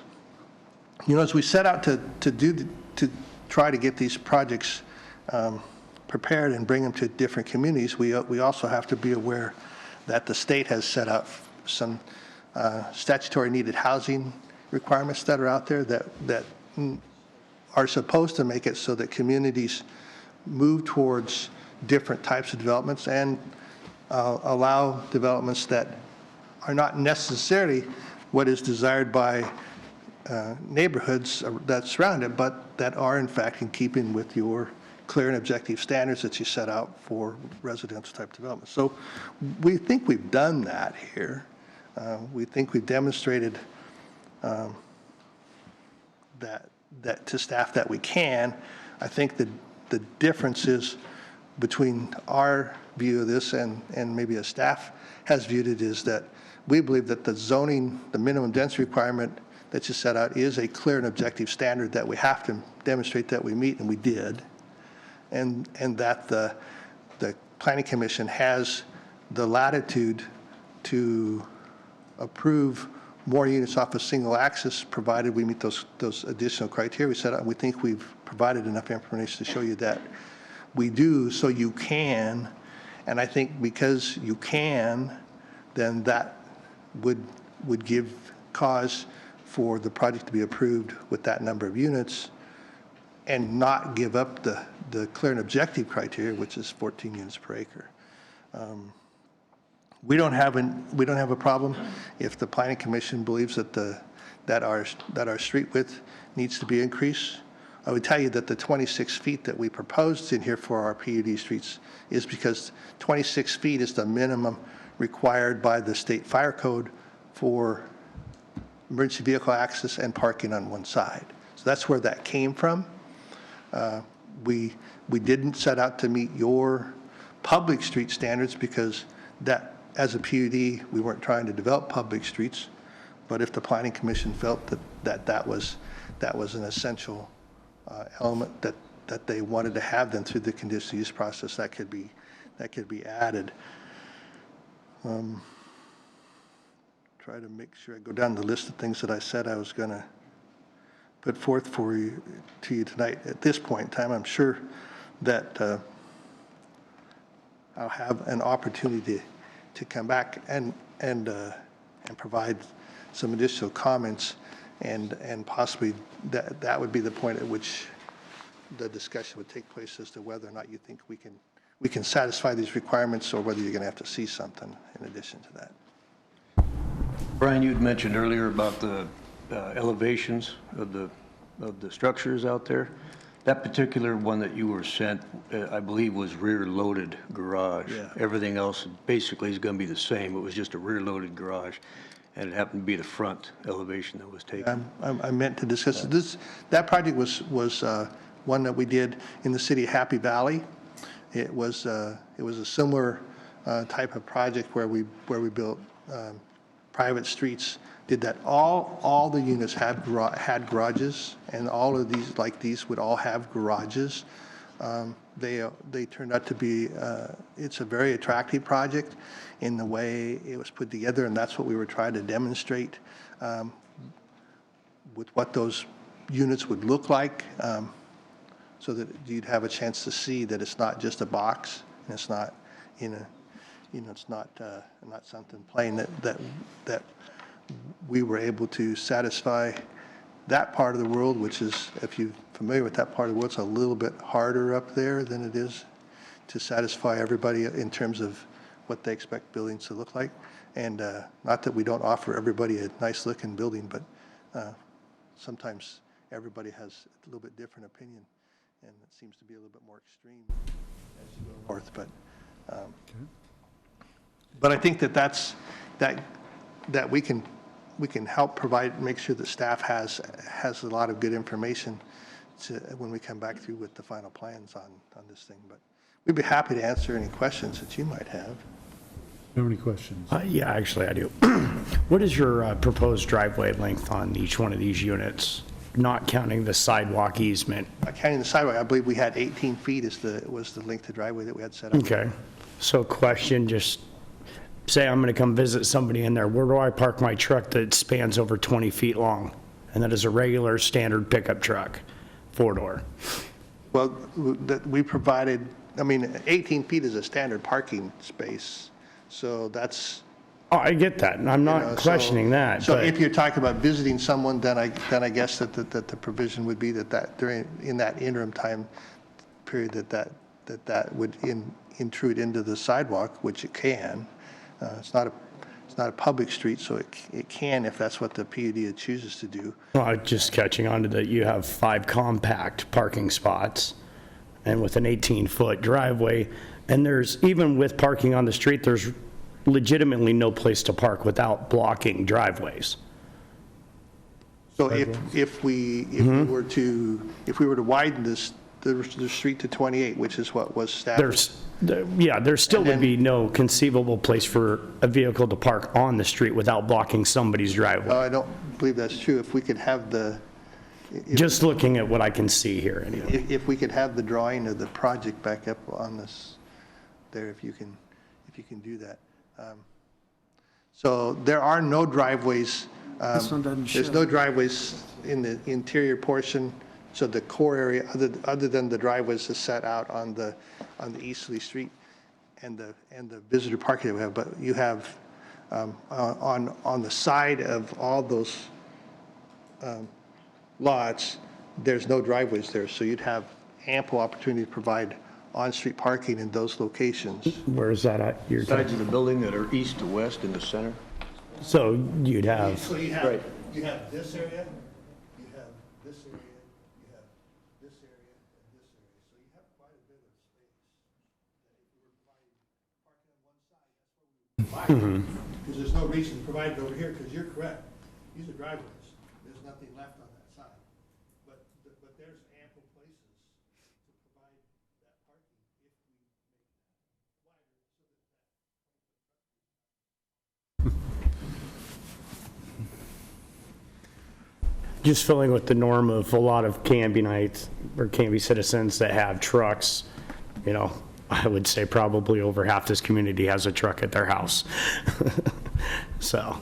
Yeah, I think we can do that. I mean, I heard what staff was saying and in his presentation, and I think that's achievable that way. Any more? Not at this moment. Andre? You have any questions? Yeah, I was just curious as to whether or not the applicant would be willing or able to meet the discussion points or items that Brian had pointed out. I think one of them was the parking. I forget what all the other ones were, but just wanted to see what your thoughts and opinions were, whether or not you're able to meet the other items.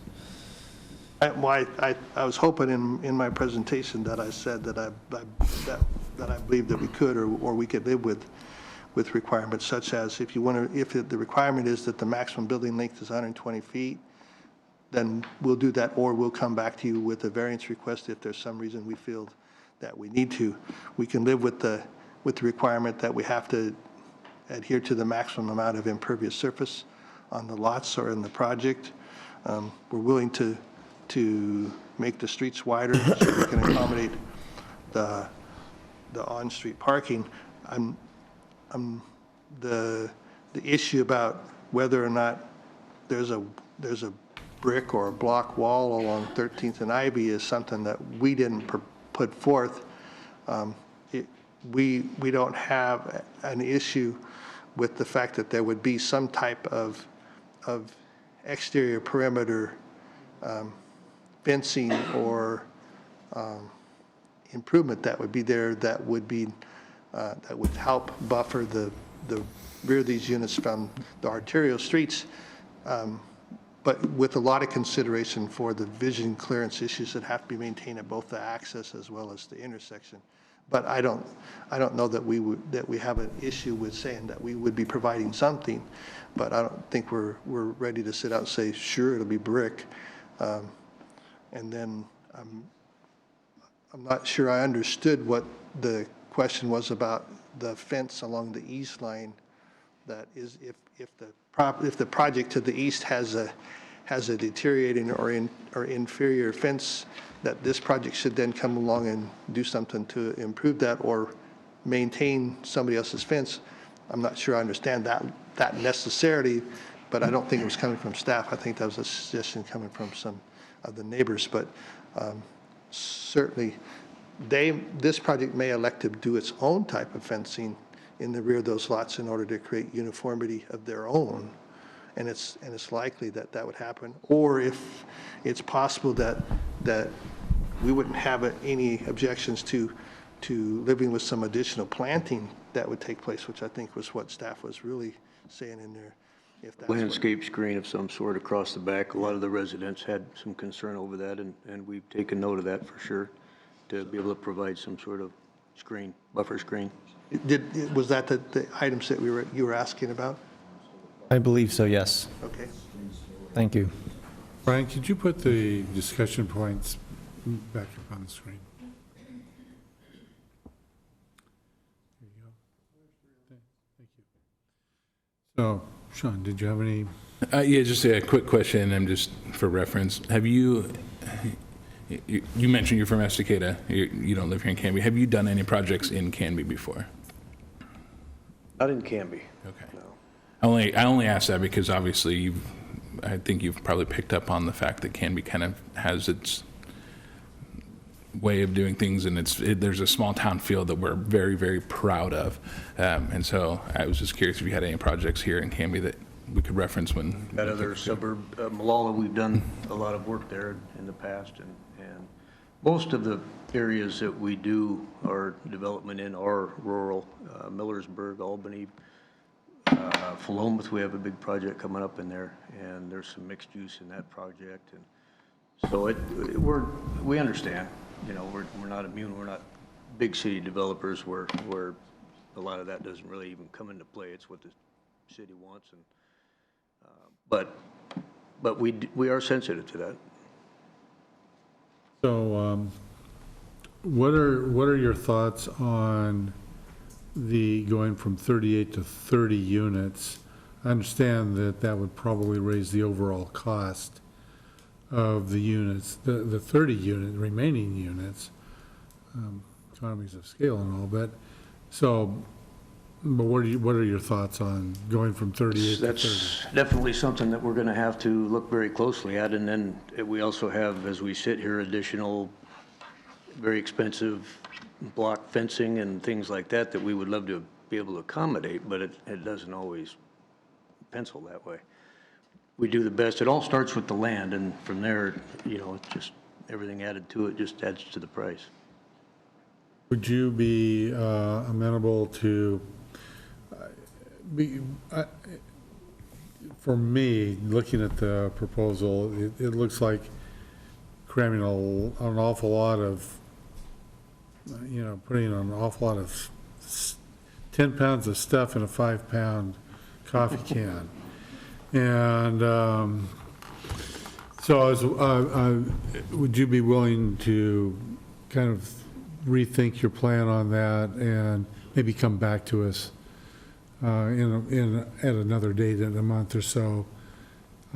Because a lot of this is, it doesn't make sense to me from the people that are going to actually live in this development.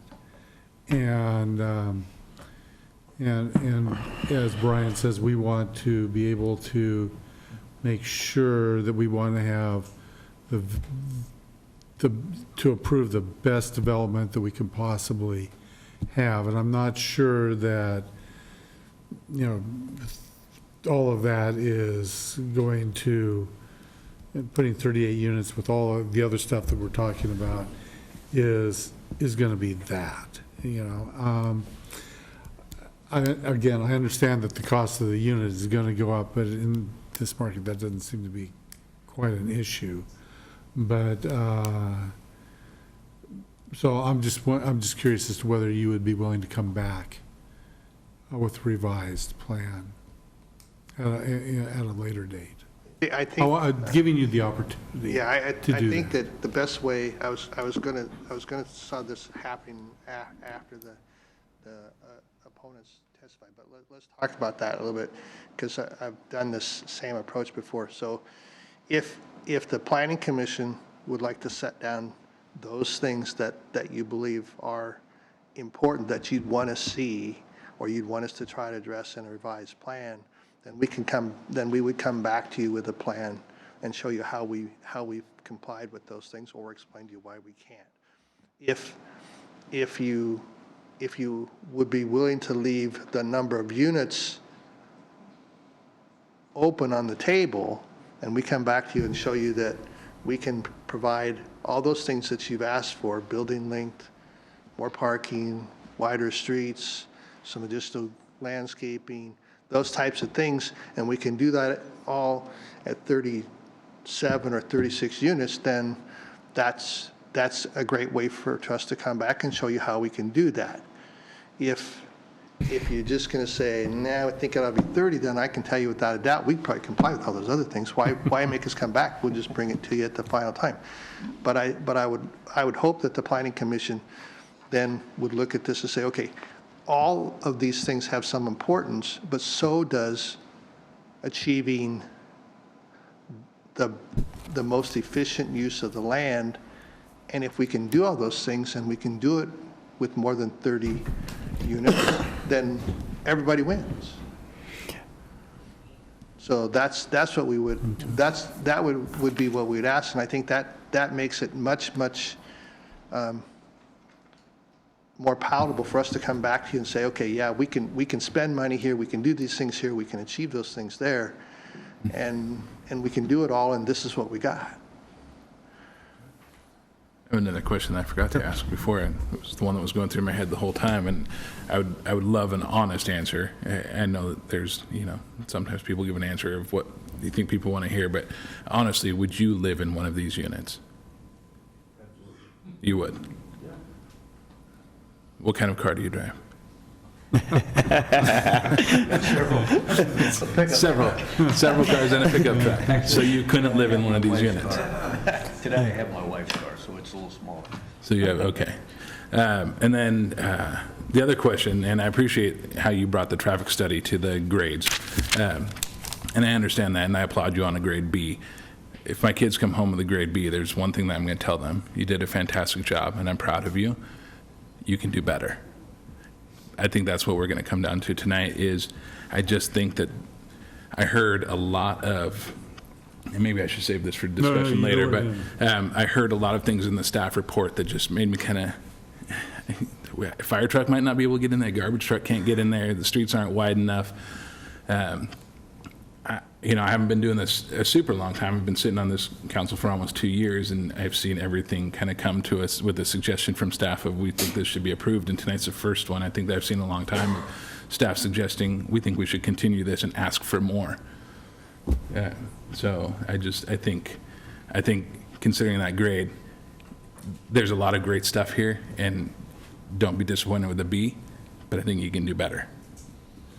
Well, I believe that the intersection functions at a level of service B today. So I don't know that you're going to go to an A at the intersection.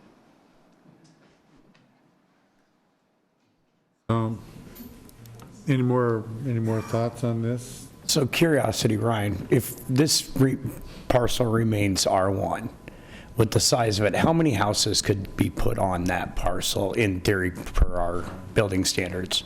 Again, usually you can get 4 units per acre, but I don't know whether this site is configured properly because of the limitation of where the driveway has to go, whether you can achieve that or not.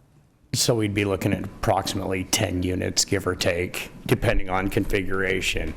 So, and I think what I'm feeling in my head is, plus what was stated, where in order for us to grant these things, we have to be getting it better than what we would have gotten, or at least comparable. And with 38 units and a narrower road, no parking, it just doesn't seem like we're getting anything better as a community, that it's, and I think before we can really progress with this whole thing, we need to figure out if we're going to hold them to the number of units for R2 density, or are we going to hold them to the 30 units for one exit, or are we going to give a little and take a little on both? Well, I think that what they're looking for, the developer's looking for, some direction from. Yeah, and that's what I'm saying, that when I said we, I mean up here, that we need to decide which direction we need to send them away with. I think if we sit here and listen to all the public testimony and all that, we're all going to have the same basic conclusion that we're already drawing right now. And that, that I would like to see personally a revised plan with some of these issues addressed and handled and, get this back in front of us. Well, let's, we can talk about that after we hear from the opponents, if any. So thank you very much. Any more questions for these gentlemen at this time? Because they're going to come back for some rebuttal, I would assume. Okay? Good. Okay? Thank you very much. Anybody else that is in favor, that would like to speak in favor of this development? Is there anybody that would like to speak in opposition? Now, the only real name that I have here, other than what we talked to before, was Bill Hill? Yes. Okay, Bill, you're up. Thank you. Name and address, please. My name is Bill Hill. I live at 331 Southeast 13th Place, Dinsmore Estates. First of all, I want to make a comment about the community's feeling. And this also includes Tofty Farms.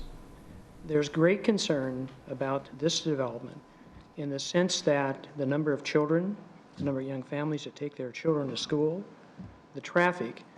This proposal that we first saw back in May was probably so discouraging because there was absolutely no detail.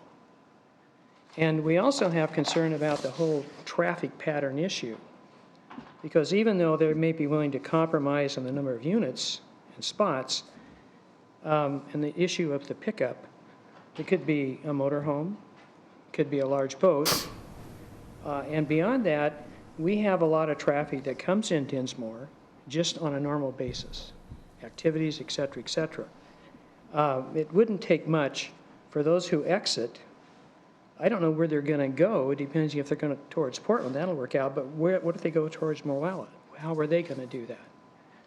Plus, we have a lot of people that do come in there, as I've said, just for activities on weekends, which is normal. But yet, it's a fairly large group of people. This would be, to me, a proposal in looking at this, and I served on the Planning Commission at Westland as well. I'm a former school superintendent. So we've had to get properties in certain times, but this looks like we're going to put this whole thing together with as many units as we can and make as much money as we can, which I understand. The problem is that it's so tightly packed that I don't think you could get the kind of parking spaces that would be necessary to serve this unit at all. And perhaps you've noticed that. When we first met the developer, back in May, we went to a meeting, and really, we got very little information about this proposal. So people became quite discouraged about that. And so really, it set off the process of what the heck are they doing? And how are they going to go about doing it? And would it be a poker game? I really appreciate your comments about the community, the safety standards. I was school superintendent for 17 years in Sherwood, and it was really the same there. When the big development came in around the schools, it was like a really tremendous opportunity, but our boards were very careful of making sure the safety of the children and the community were served first. We didn't deal with the profits because we were the board, we're the school district. But we really, since we moved here, we really learned to love Canby. Your former superintendent, Mr. Brown, was my mentor when I was a teacher and when I got my first superintendency. And then we got smart and we hired a gentleman by the name of John Hackworth as our football coach. And he did a tremendous job with our kids. So I knew that this community had a sense of heart and commitment. And I appreciate the fact that you're willing to seek a more clarified proposal from these folks. And I'm sure they're good people too, but they don't live here, and we do. Thank you. Any questions? Okay, thank you. Is there anybody else that would, you'll have to state your name and address again. Okay. You can handle that? Of course you do. I'm shocked. Janet Sanders, 1375 South Larch Street. My husband and I have been residents of Canby for over 24 years, and we love this town. 2.5 years ago, we had decided that, and I'm a business owner as well, we decided to move to a little bit nicer home. We moved about 5 blocks and moved to our new home in Dinsmore and have been very happy there. When this proposal came along, well, let me back up. When we went and looked at the property, we were absolutely shown in the model home, and they walk you around. And we were walked right down to the stub street, and they showed us, oh yeah, this is going to be homes right here, you know, single level, detached homes. So we absolutely were told that that was going to be, and it made sense to us because it was a stub street, and it's like, well, that will make sense, that will go through. But as we've, you know, come to find out that there was other things afoot, that wasn't necessarily all the case. So when we first heard about this and we went to the meeting, and we heard about 38 townhomes, and then I've been in touch with Brian at the planning department and talked to him about the meetings and whatnot. It's been a lot of ambiguity and confusion, unfortunately. It's really hard as just a plain old citizen to even figure out what all the documentation is about.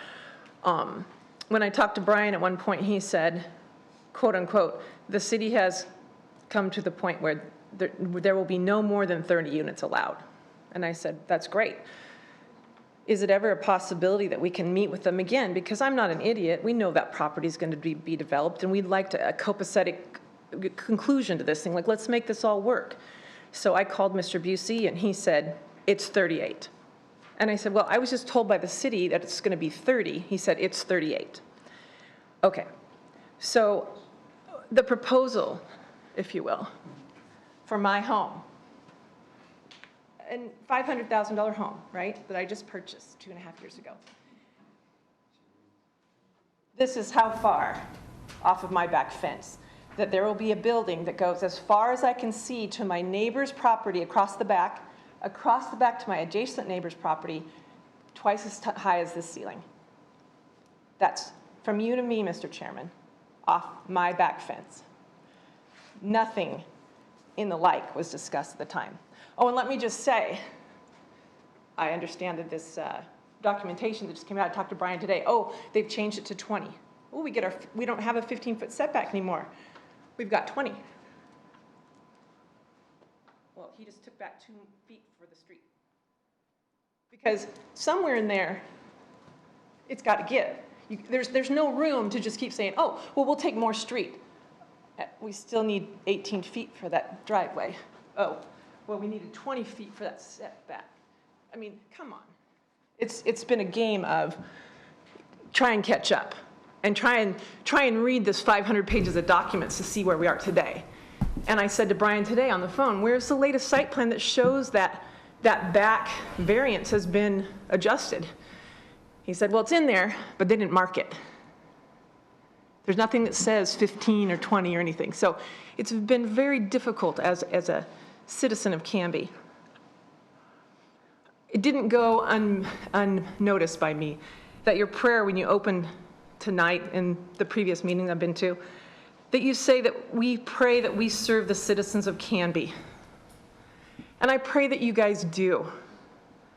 I pray that you're here to serve those of us who've lived here, raised our kids here, had businesses here. Not a developer who's here to make the maximum amount of profit off of a 2.5 acre piece of land. We've asked them for this mature landscaping. It's nowhere in the plan. I asked Brian today to add it to our question. We've asked for that mature land. And that's my fence that backs up to this property. I paid for that fence. It's 2.5 years old. It's beautiful. So I'd like to know what the plan is. Are they going to use it? What's going to happen? Another ambiguity is stormwater. One plan says that that corner is stormwater retention. Today, I think we heard it called green space. Does it count for both? So can kids play in that stormwater retention drain? Is that okay? All right. Page 41, they refer to this strictly as market value rental units. We were clearly told at the first meeting, well, these are going to be condos, these aren't meant to be rentals. So again, ambiguity.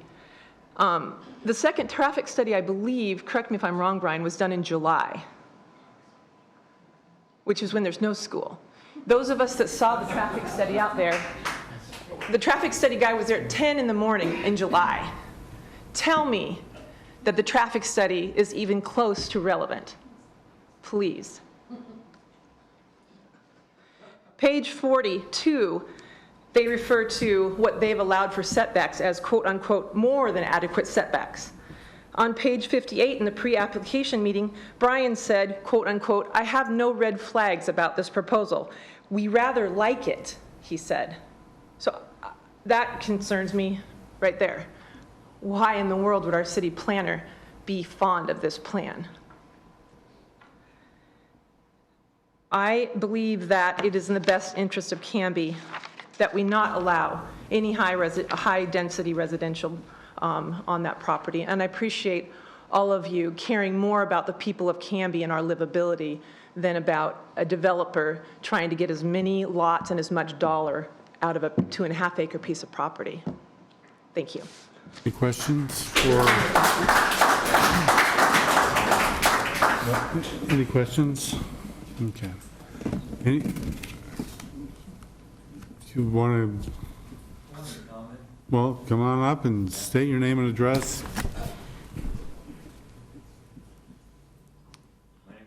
My name is Bob Camber, once again, 1338 North Maple. I just wanted to make sure my comments that I put earlier also can be applied to this part of the things in the record, because I think they're relevant just to the traffic, because this 38 home development is going to have a huge impact of putting traffic out of that development onto our roadways.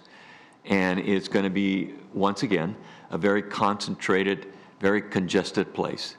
And like some of you have already pointed out, would you really want to live? I've lived in a townhouse in my lifetime many, many years ago. But those townhouses were built with 4 or 5 townhouses in a row, and then a lot of open space between the next unit. If you look at this plan, it's a concentrated curve of homes back to back to back, without any really kind of green space between the homes. What you come out at, I walk away with a sense of a fortress and of 30 homes or 38 homes concentrated so much. Is that really the kind of livability setting you want to do for homes that are supposed to be built for entry-level homes to be given to people in Canby? I think you really need to really seriously look at this development and see, is that going to give you quality homes here? Thank you. Any questions? Okay. Anybody else that would like to speak? There you go. Name and address, please.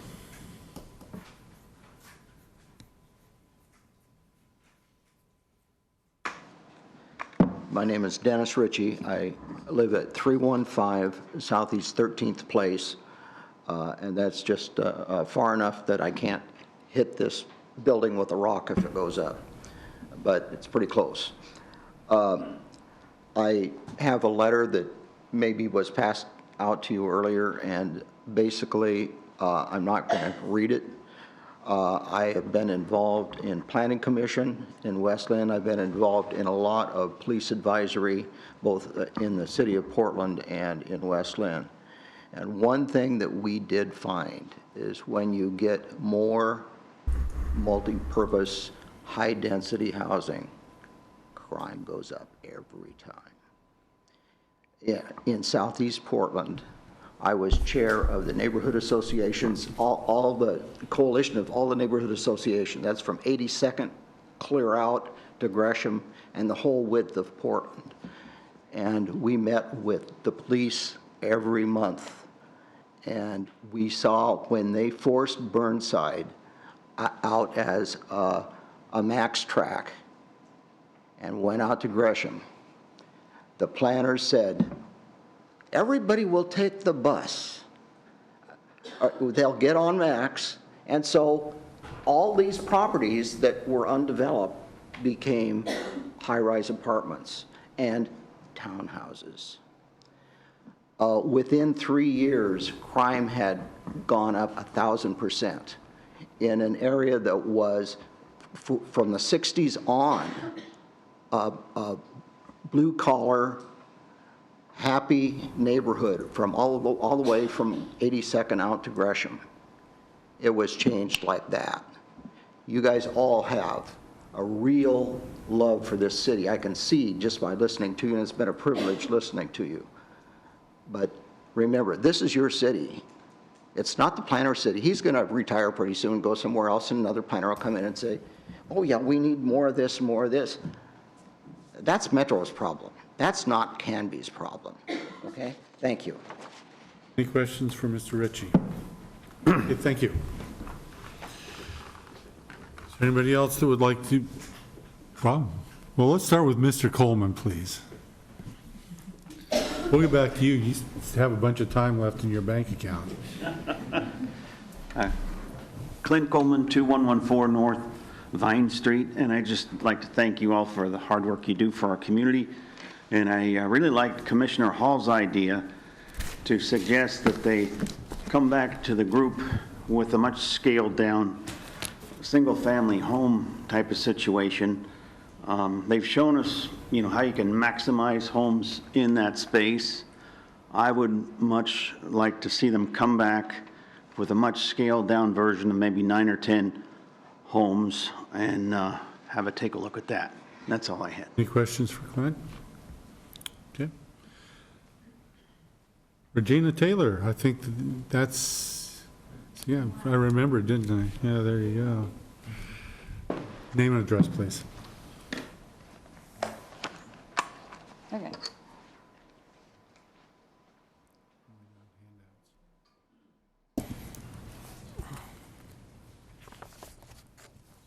My name is Regina Taylor. I live at 173 Southwest 6th Avenue here in Canby. I have a few items to discuss. Shouldn't take too terribly long. You have copies.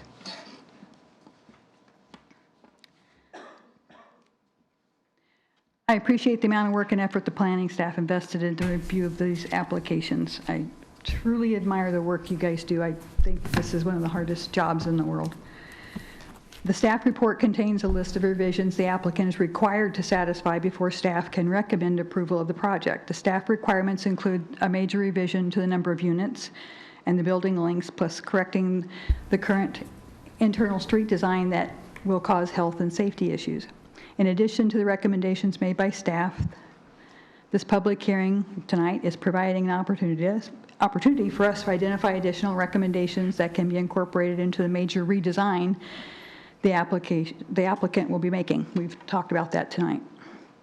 The following is a paraphrase from the staff report for those who may not have had the opportunity to read it. The applicant has revised the private streets within the development from 28 to 20 feet wide. The width does not provide the guest parking that will cause health and safety issues as the restriction of movements of emergency vehicles. Additionally, high-density development standard states that maximum building length shall be 120 feet. I want to correct Brian on his earlier statement. That has nothing to do with being next to higher density.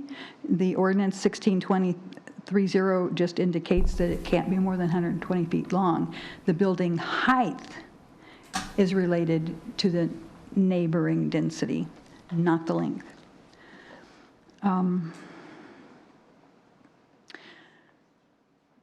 According to the applicant's site plan, it appears that the proposed buildings exceed the 120-foot standard. The section also requires a maximum of 70% impervious surface of the lot area for each dwelling unit. The developer said he could work with that. The staff cannot determine if the lots meet that provision. Staff cannot recommend approval of the project unless the applicant provides a revised site plan that delineates no more than 30 lots subdivision. I think we all deserve to see a site plan of what's really going to be built before we make any decisions. I think not having one would probably avoid the provisions of even having a hearing. Before I discuss anything else about these applications, it's important that we discuss two definitions, since the misunderstanding of the definitions has caused a great deal of confusion, which has led to numerous mistakes. We need to understand the Canby land use definitions for the words apartment, which is what this started out to be, and townhouse, because until we understand those words, we cannot begin to identify the correct ordinances that regulate this development. If we search our land use definitions, we will not find the generic terms apartment or townhouse anywhere. Instead, the ordinance shows our terminology for apartment is multifamily dwelling, and townhouse is a specific type of single-family dwelling. And right here, we must be precise in the definition a single-family dwelling, because the ordinance is very exact and establishes which ordinances must shape this development, as well as which ordinances we're not allowed to apply to a single-family development. It is so critical. I'm going to read it to you out loud, and it's also on the next page. You can see the screenshot from the ordinance itself. Single-family dwelling means a detached building containing one dwelling unit. Attached or common wall single-family dwellings may also exist, provided that each is situated on a separate lot, which he intends to do, and provided that each such unit shall not contain a common wall with more than one other dwelling unit. He hasn't done that. You see a screenshot of this. The ordinance that regulates the use of PUD clearly states that some of the options are for single-family developments. Those are the subdivided lots. And others are for the multifamily, not subdivided, or apartments. It's not left up to the applicant to pick and choose which ordinance to apply. I'm going to return to this thought later. The packet contains a copy of the pre-application meeting held in December 2017, which indicates the applicant was anticipating the building of multifamily apartment complex and not townhouses at that time. I provide you a screenshot of the top of that. It says it's a residential multifamily apartment complex. Notice who the attendees were. The meeting participants questioned the applicant multiple times to clarify if the development would be apartments with no subdivided lots, or townhouses, which do have subdivided lots. So their advice could be tailored to the correct dwelling type. Here are two of the comments made by the meeting participants. Copied them screen print right from the meeting. Doug from Canby Utility said, if you have the thought that you're going to subdivide and sell these things individually in the future, it changes everything. Gary Stockwell from Canby Electric said, is this more or less just an apartment complex? Jessica said, yes. Gary said, oh, that makes it so much easier on my part. It's going to be more difficult for these people to get, they didn't even give you answers for the type of development he's making. Apparently, the city advisors did not receive notification that the applicant has changed his design plan from multifamily apartments to the more complex subdivision of 30 to 38 lots for townhouses. I repeat, in essence, there has been no pre-application meeting at all for this townhouse proposal. Please consider the ramifications of this fact. There is no indication this townhouse application was ever reviewed by any of Canby's most experienced, qualified advisors. How does that affect your confidence in this proposal? Why should we lay people even consider making a recommendation on these townhouses before our experts review it? Switching to another topic. Below, I have collected a list of items that were missing from the packet or from the applications or never resolved, or there were misapplications of the multifamily ordinances to this townhouse application. This gap of knowledge makes it difficult to make decisions on the application, and they should be remedied before we make any final decisions. Doug from Canby Utility said private roads require private fire hydrants. Where are they?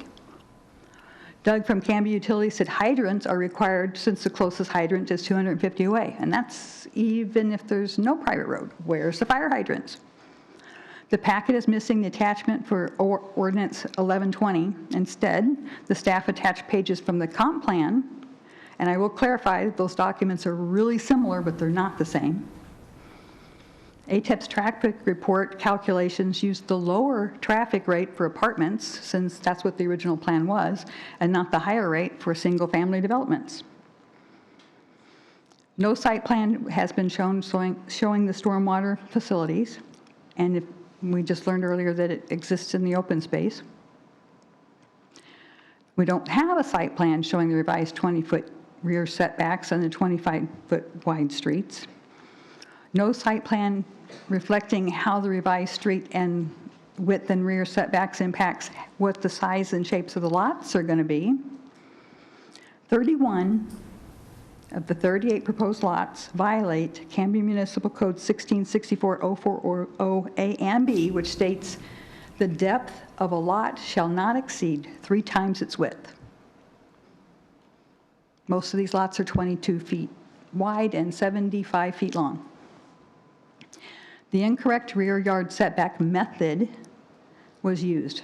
It must be measured from the foundation bump out to the porch on all of these. If you look at the site plan, the townhouses are shown there, and then there's a little porch on the back, which has a foundation. You have to go from the back of the porch, not the back of the wall of the kitchen or whatever's back there. So they're all off at least 5 feet. Open space was calculated using the multifamily dwelling method, not the townhouse method. To clarify that, open space calculations cannot include the area in private yards of subdivided lots. I can't imagine somebody just walking through my backyard thinking it's an open area. No site plan showing the minimum 15% open space to qualify for the PUD. Currently, this design shows 5%. You actually have to qualify for using a PUD by having sufficient open space. He doesn't have it. No review by emergency or service personnel following the revisions to the street widths. No plan for clustered mailboxes or clustered garbage. Clarification there. 31 of the lots are 22 feet wide, so the garbage or mail truck's going to have to stop every 22 feet. No plan for lighting that secluded pocket park accessed via the 5-foot sidewalk. And there, I think I made a mistake because I thought that thing was going to be fenced on the backside, so it's really not as closed off as I originally thought. No plan, and also, really, we should have provision that the 2 houses next to that little pocket park shouldn't have fences, so the people in there can see, and the neighbors can see in there and help monitor activity. We have no copy of the HOA agreement detailing maintenance of the private road, the fire hydrants, and the open spaces. The request to rezone. Why did the staff make the assumption and recommendation that this property is designated as appropriate for CR residential? Ordinance 1120 states that participants met and deliberated 3 times and concluded the convenience store might be appropriate, but a service station equally compatible. I'm actually going to skip over this. You have a good handle of that, I can tell from our conversations today. As we consider a rezone, Canby Municipal Code 1654-060 A and B, under rezoning improvement conditions, allows the Planning Commission to recommend conditions as long as they are directly related to the health, safety, or general welfare of those in the area, don't reduce densities below as anticipated by the comprehensive plan, and clearly relate to the benefit of the area of the proposed change. I'm urging the commissioners to place access conditions on the property. Canby Municipal Code 1646-010, access limitation on project density, number of units in a residential development, states that a major factor in determining the appropriate density of residential development, particularly in higher density areas, is vehicular access to assure that sufficient access is provided for emergency response as well as the convenience of residents, probably the residents of the whole neighborhood, not just in this complex. The chart below shows a developer needs a minimum roadway to roadway spacing of 660 feet between the intersection of Ivy, which is an arterial, and the proposed entrance to this new development. The developer has about 340 feet of frontage to work with on 13th Avenue, but he didn't place his entrance as far to the east as he possibly could. There's a chart there showing where I got my number. The ATEP traffic report recommends the access to the site should be located as far away from Ivy Street as reasonably possible, and all 80 of their diagrams show that they based the reports on the access being further to the east. The planning staff did not include this recommendation on the new site plan that they're requesting. I see 3 glaring issues with the ATEP traffic report. ATEP based the recommendations on a 20-foot wide internal street and has not had the opportunity to update it since they've been changed to 20 feet and maybe 26. Second, all of ATEP's calculations were based on the original plan for apartments, and their traffic calculations use the apartment rate, which is about half the traffic rate for a single-family home. The apartment rate is 0.46. The single-family development rate is 7.4. My next page shows you where I got my information. There's the chart. There's the diagram where ATEP shows their road should be. That's farthest to the east. And then there's the chart, and under the column of rate, which is the 5th from the left, you can see the apartment rate is 0.46. The single-family home rate is 0.74. Third, ATEP included the stats for the anticipated Mayberry development of 89 units, Beck Pond for 69 units, but lacked the other 250 units that will be built in the area that we know about, 90 units at Riverside, which is behind Hope Village, 105 at Timber Park, 36 for the phased additions, and probably about 20 for the new expected Hope Village expansion.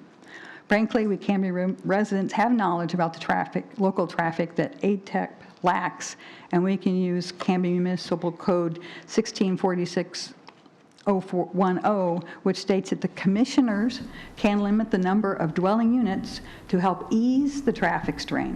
We should also request that ATEP or DKS review the different traffic rate between apartment and single family and the additional 250 dwellings that we know about to determine if traffic mitigation is indeed warranted, such as a right turn only from the development.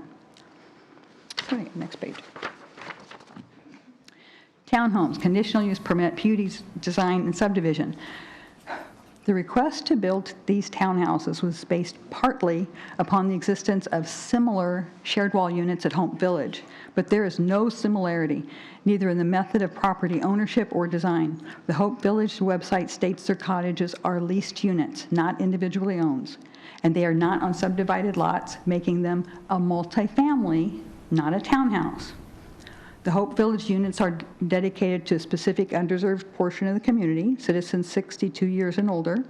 They are one-story, designed in a staggered method in attractive modified linear design, with full yard setbacks and no individual fences. Amenities include their own community center with a stage and a kitchen, a waterfall feature, a parameter walking path, a network of extra wide interior walking paths, community rose garden, community vegetable gardens, extensive landscaping, a facility van, and huge parking lot areas. The Canby townhouses cannot be considered an equal or like development in any way. The applicant proposes a unique high-density island out of character with the neighborhood with no attractive amenities. I started my testimony talking about how the applicant morphed the original design plan from multifamily dwellings, apartments, to single-family dwellings with common walls, and the application currently contains some sort of hybrid development that mixes elements and ordinances from both dwelling types in a manner not allowed by the Canby ordinances. I'll elaborate on that topic. Recall I pointed to city definition, CMC 1604190, which states that an attached or common wall single-family dwelling that is situated on a separate lot shall not contain a common wall with more than one other dwelling. With the current Canby ordinances, the applicant's hybrid design is impossible on subdivided lots. Both PUD Ordinance 1676-010C and Subdivision Ordinance 1664-040B3, he's applied for both those types of applications, end with the warning: the arrangement of clustered buildings shall be designed to avoid development forms commonly known as linear, straight line, or highway strip patterns. The applicant's design is not clustered buildings. It contains nothing but linear straight line buildings that the ordinance says we must avoid. Design flexibility. The reason stated for the PUD application is to obtain design flexibility, but Canby's ordinances are written in a particular spirit for a particular purpose and with strict requirements the applicant must meet before we grant them a PUD design. In essence, If the city allows a particular PUD style, we are in effect making a trade with the developer who gains their unique design, while the city should be gaining, according to the ordinance, development of land in a manner which would be as good as or better than resulting from the traditional lot-by-lot development while generally maintaining the same population density, he doesn't, and area of coverage, he doesn't, permitted in the zone in which the project is located. A planned unit development of open spaces, circulation facilities, off-street parking, and areas of best utilization of the site potentials characterized by special features of geography, topography, size, location, and shape. This flat parcel has no geography or topography that necessitates unique design and fails on the other listed aspects as well, especially failing in maintaining the same density and area of coverage. Increased density and the density bonus. Using my trade analogy I just used, notice the developer is expected to trade for or earn the use of higher density, called a density bonus. CMC 1676010B states that density bonus is earned by providing unique beneficial design features such as solar efficiency, recreation facilities, or other community assets that warrant such a bonus. The commission can clearly state the commission shall clearly state its findings in support of granting or denying this requested density bonus. In my opinion, the applicant is trying to be sneaky and avoid this obligation in the density bonus program by asking for the conditional use permit, which allows for the increased density of townhouses but avoids the responsibility of giving the amenities in return.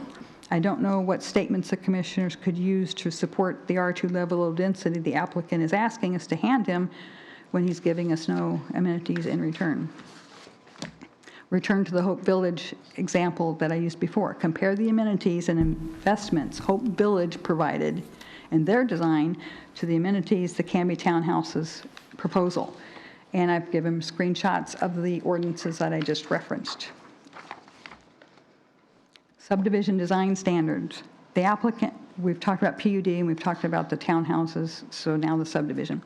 The applicant's design is completely out of compliance with the requirements of the subdivision ordinance. CMC 1664040 subdivision lot says lot size, width, shape, and orientation shall be appropriate for the location of the subdivision and for the type of development and use contemplated. To provide for, this is a quote, to provide for the proper design and prevent the creation of irregularly shaped lots, the depth of any lot or parcel shall not exceed 3 times its width.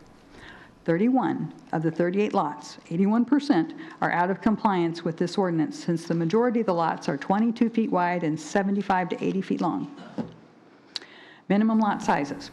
Lot size shall conform with the requirements of Division 3 unless the applicant chooses to use an alternative lot layout to accommodate interconnected and open continuous space or other natural resources. In this case, the average minimum lot size may be reduced by 5,000 square feet after subtracting access tracks. Overall development density shall comply with the underlying maximum density allowed by the zone.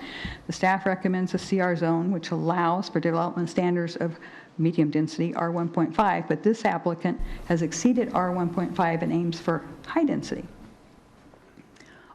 Alternate lot layout. Applicants may deviate from standard lot setbacks and dimensions to accommodate dedicated, interconnected, open space or other natural areas. He has not done that.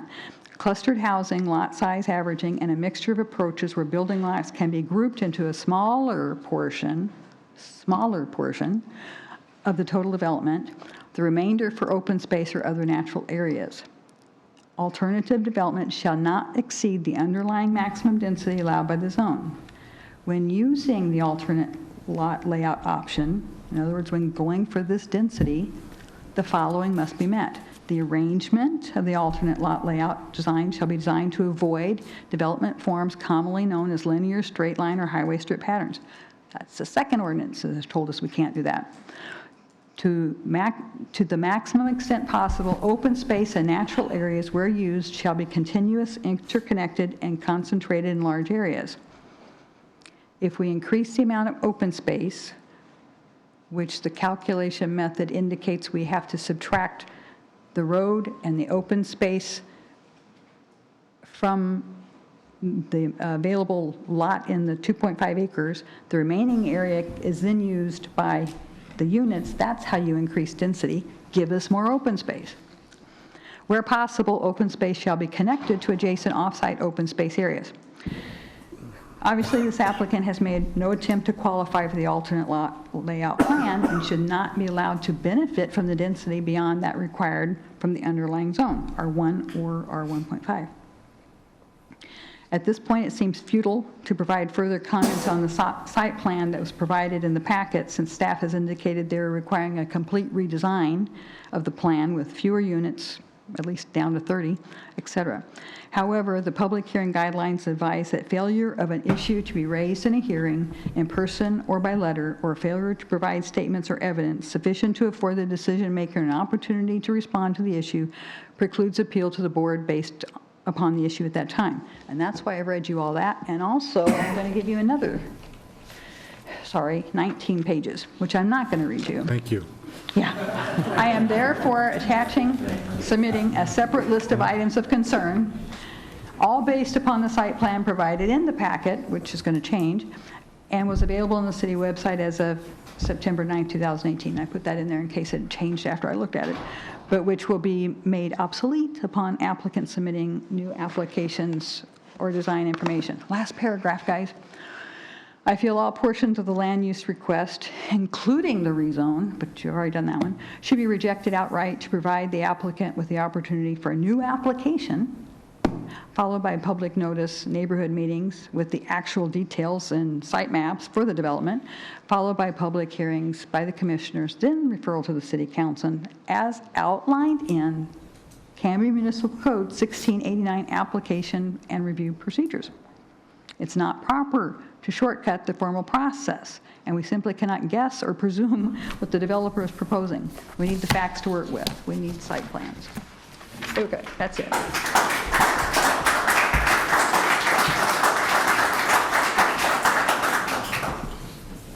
Any questions?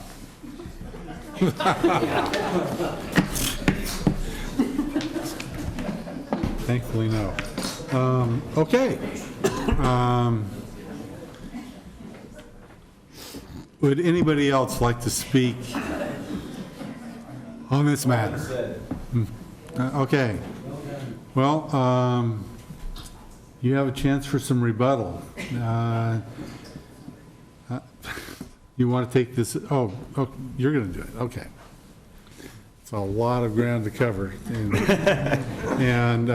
Well, so I think we're back where we were when I ended my discussion before, which is, so if the Planning Commission's desire is for us to come back to you with a plan that shows how we can comply with the things that staff has pointed out, and those other things which we'll review from what has been provided to you in writing tonight, we would be happy to do so, but we would like some direction, because I hate to do what's called fetch a rock. You know, someone says, Mark, give me a rock. I bring him a rock. Well, we'd like a gray rock. Well, I bring him a gray rock. Well, we'd like one that's a little bit more round. So I hate fetch a rock. So if you can give us some guidance in terms of the things that staff has pointed out to you that they feel is important, and then we can move in that direction. It serves no purpose to do rebuttal if we're going to do that, because rebuttal is intended to be our last statement after all other testimony has been received to you to help clarify and address those things. And clearly, we're not there if that's what we do. With that, I think it behooves us to ask if there's some direction that can be provided. Well, Do you have a question? I have a question too that might help that. Go ahead, Andre. I would maybe suggest that you at least start off with Brian's suggestions and follow through with those, and then also maybe take into consideration the neighbors, Regina's comments, and see how you can meet some of their requests. Try to make sure everyone's as happy as possible. Great. I think another thing that might help us give you that direction that you're looking for is maybe if we could get an answer to the question that's kind of been brought up. Are these going to be for sale or are they going to be for lease? These are being created as single-family attached, owner-occupied sites. So they will be sold. Each one will be sold individually. They are being created as single-family attached, owner-occupied. Now, owner-occupied means that they're going to be individual owners living in those homes. So now that doesn't prevent someone from owning them and leasing them. You have that opportunity all over town for that to occur. So I don't believe you have anything that prohibits that. But that wasn't really my question. My question was the intention of the developer. His plan is to sell these units, not to hold them for himself as a rental pool. they are, I don't know how else to say it, they are individual lots set up for. Yeah, maybe we can ask Mr. Busey It will be for sale, but I can't control if they sell or not. if he buys the whole fund. Okay. Okay. Thank you. But it's correct that we did start out, this project did start out as something different than what it is. But as we went forward, we determined that the best thing to create in this market was single-family, owner-occupied, attached housing. That's what we've done. So Brian, then the question turns to you is, I think it was brought up, is that it has morphed into something different than what it was originally intended to be. So do we need to hold a new neighborhood meeting? And what do you... I mean, it's we a made the different call project now. when it morphed early in the process that we didn't need to go back for a pre-application meeting because they looked at it in both ways when it was there, even what Regina read to you. They were commenting, well, if it is an apartment, then this. If it's going to be sold, the units, then this. So there weren't really any detailed questions, and those questions can adequately be addressed at the construction stage where the civil plans are approved, and they have to meet the utility department requirements regardless.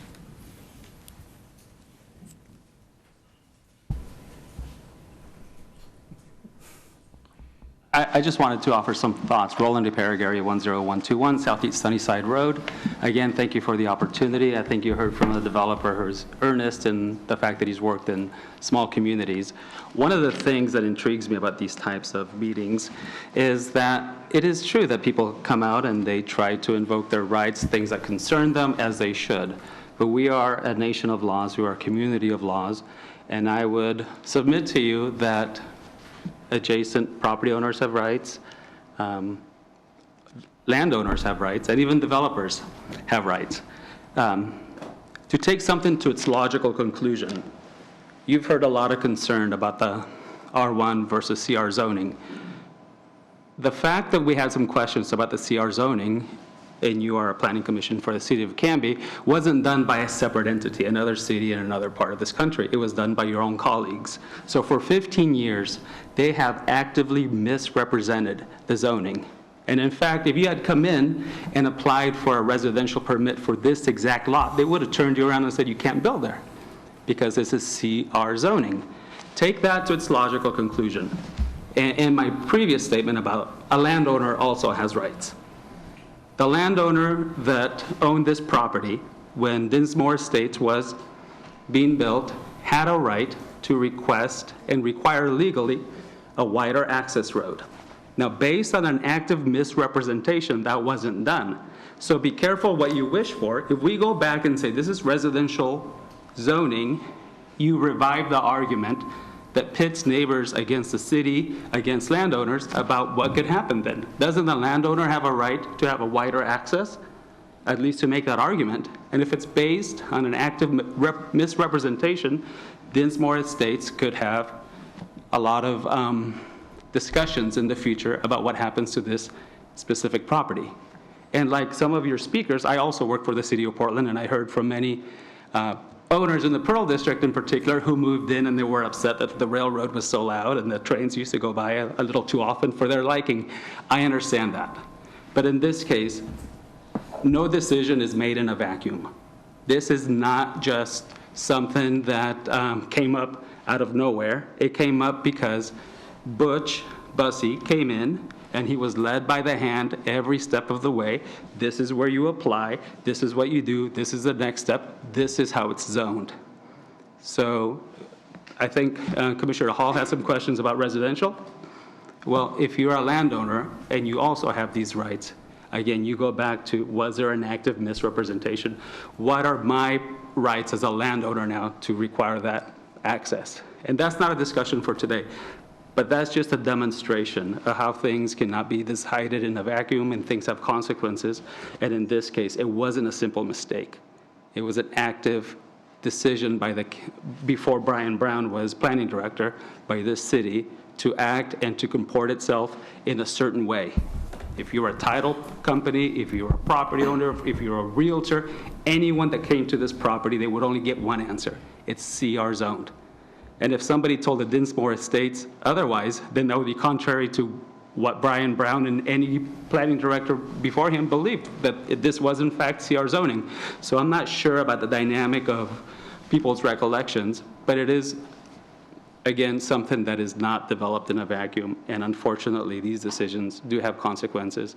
And those consequences are for separate arms of the city of Canby. You're the planning commission, you have the city council, you have the planning division, you have the city attorney, and you have neighbors. So there are different components of this, but it's not as easy as saying, we want to erase 15 years of decisions.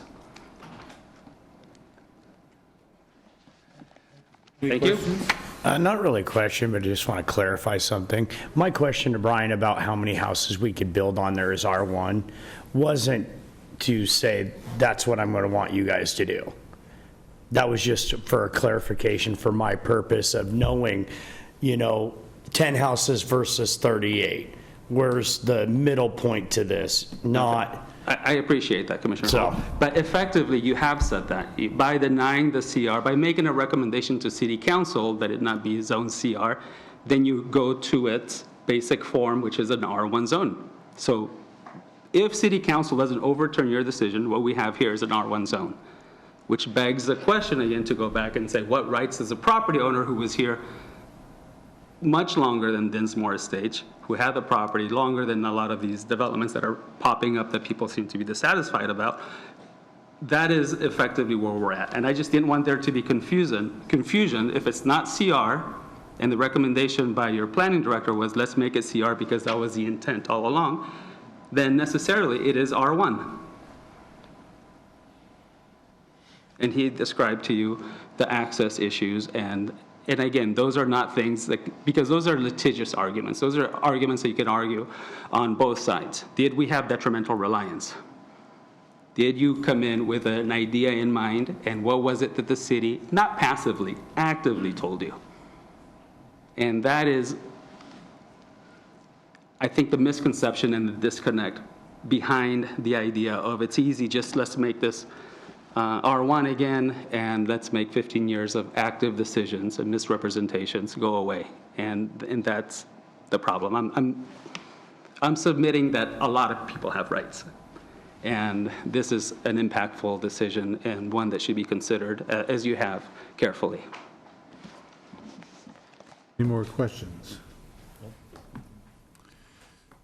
Thank you very much. Thank you.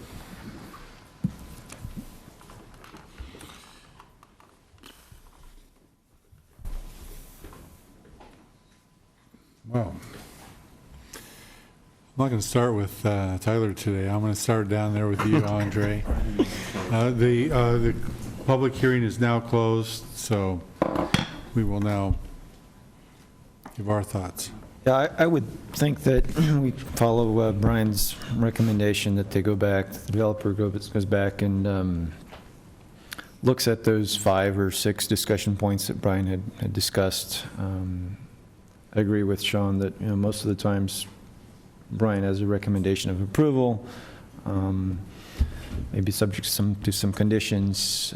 Today he had a little bit more than that, so we'd like to. I would think that we'd want to vote for a continuance and ask for the developer to make some of the changes that Brian had. I'd probably say make all of the changes if possible that Brian had mentioned, and then possibly some of the items that Regina brought up, make sure that those are being addressed from any legal sense that the city may require. I know that there's some wishing going on both sides, but at least from the legal sense, things that are required by the city should be met. And I also echo Commissioner Hall's statement that since this is a PUED, there's some give and take into making this a development that the city is happy with. Since there is some flexibility, we want to make sure that we can give some flexibility, but in return, get some items back that we want, that the city wants, maybe the neighbors want, to make it as equal or better a community development than otherwise would be allowed.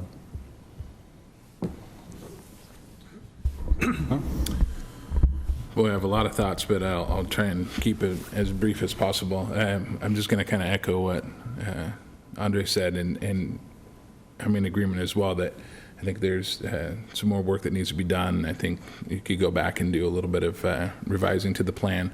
I mentioned earlier, and I asked the questions kind of on purpose, mostly because I wanted to know, but I really wanted to understand your sense of understanding of this city. And obviously there's nothing that we can require by law to say you need to meet our small town feel. But I think that it's important for you to recognize that feel that is here.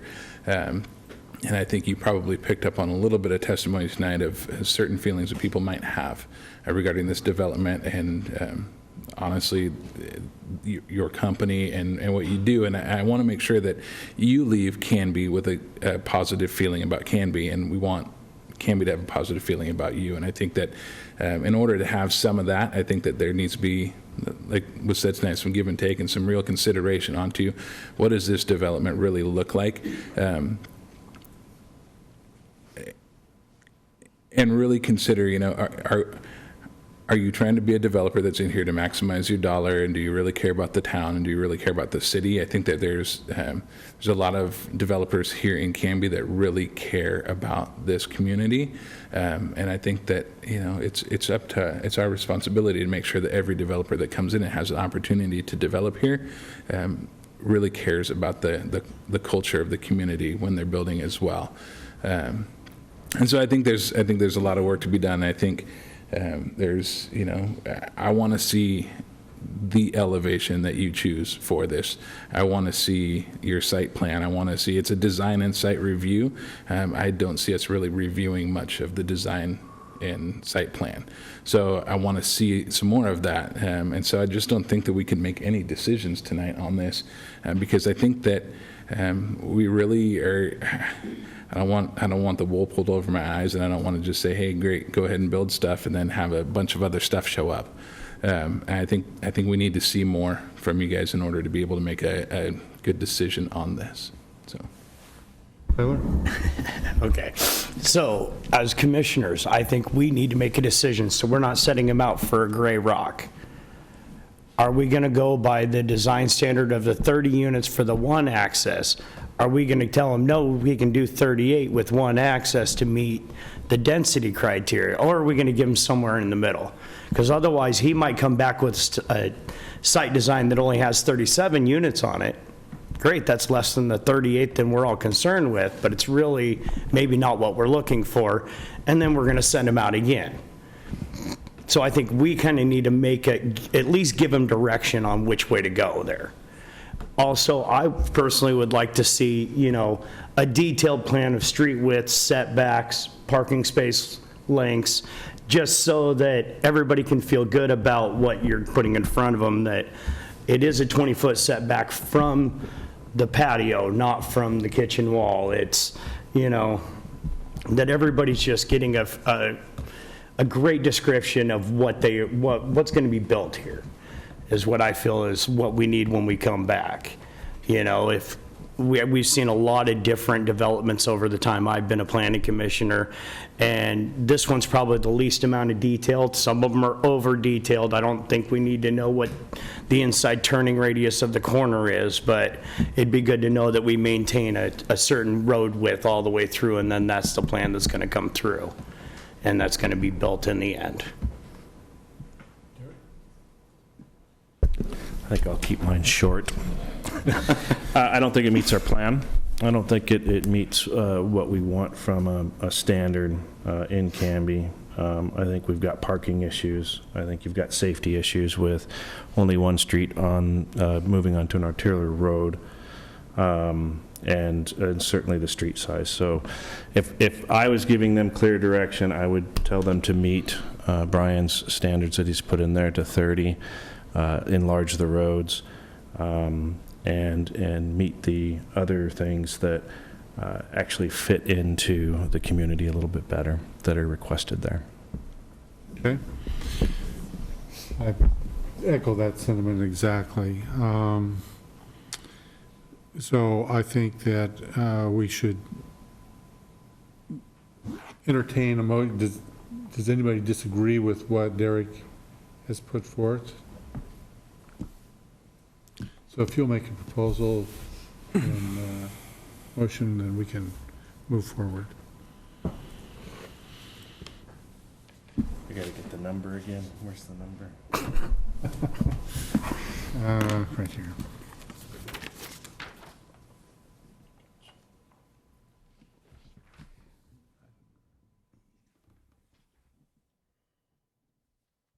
Mr. Commissioner, I move that we deny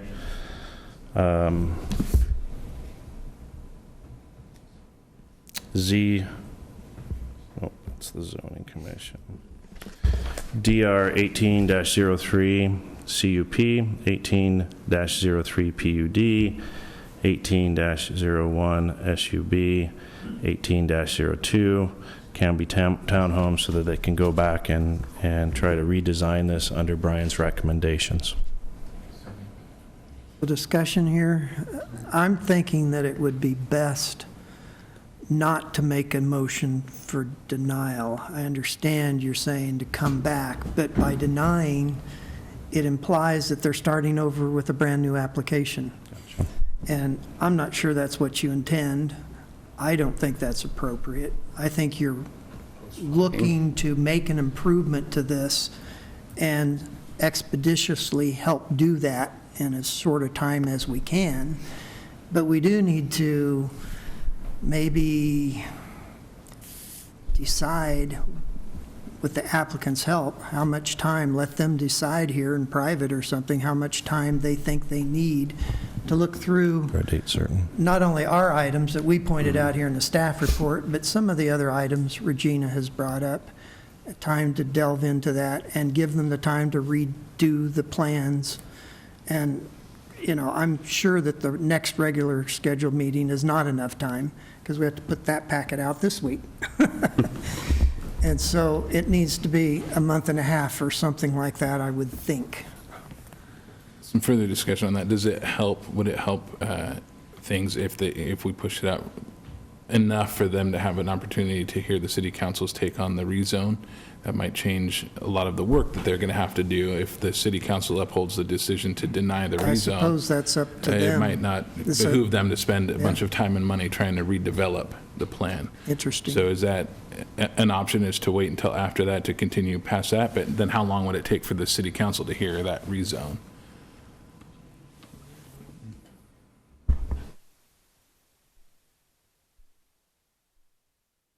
I can't keep anything straight in my head. We've got so many things going on, whether this was set for October 3rd for the For those of you who thought he was at retirement age, he does so much work. He's actually 32. Brian is. I mean, it's either October 3rd or it's October 17th. I can't remember right now. This was scheduled for. So would it work for the applicant maybe to go for the first meeting in November for redesign? Would that give you enough time after the council's decision? That would be the 13th of November. So postpone this till the 13th of November? Would the November 13th give you? Okay. And you want to revise your thing? Sure, I'll start over. Yeah, our meeting in November is the 12th of November. Or 12th? Oh, 12th, I'm Okay. sorry. November 12th. Happy birthday to you. November 12th? Yeah. Mr. Chair, I'd like to rescind my motion, and I'd like to motion that we move this to a date certain of November 12th for DR 1803 CUP, 1803 PUD, 1801 SUB, 1802 Canby Townhomes. Second. All in favor, say aye. Aye. Opposed? Okay. Let me see. I think we have my thing there. Finally, Could we take a 5-minute break? At least 5 minutes. Maybe 10? 5-minute break, 5-minute recess, folks. I'm out of water and it's got to go somewhere.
Okay, we're going to reconvene.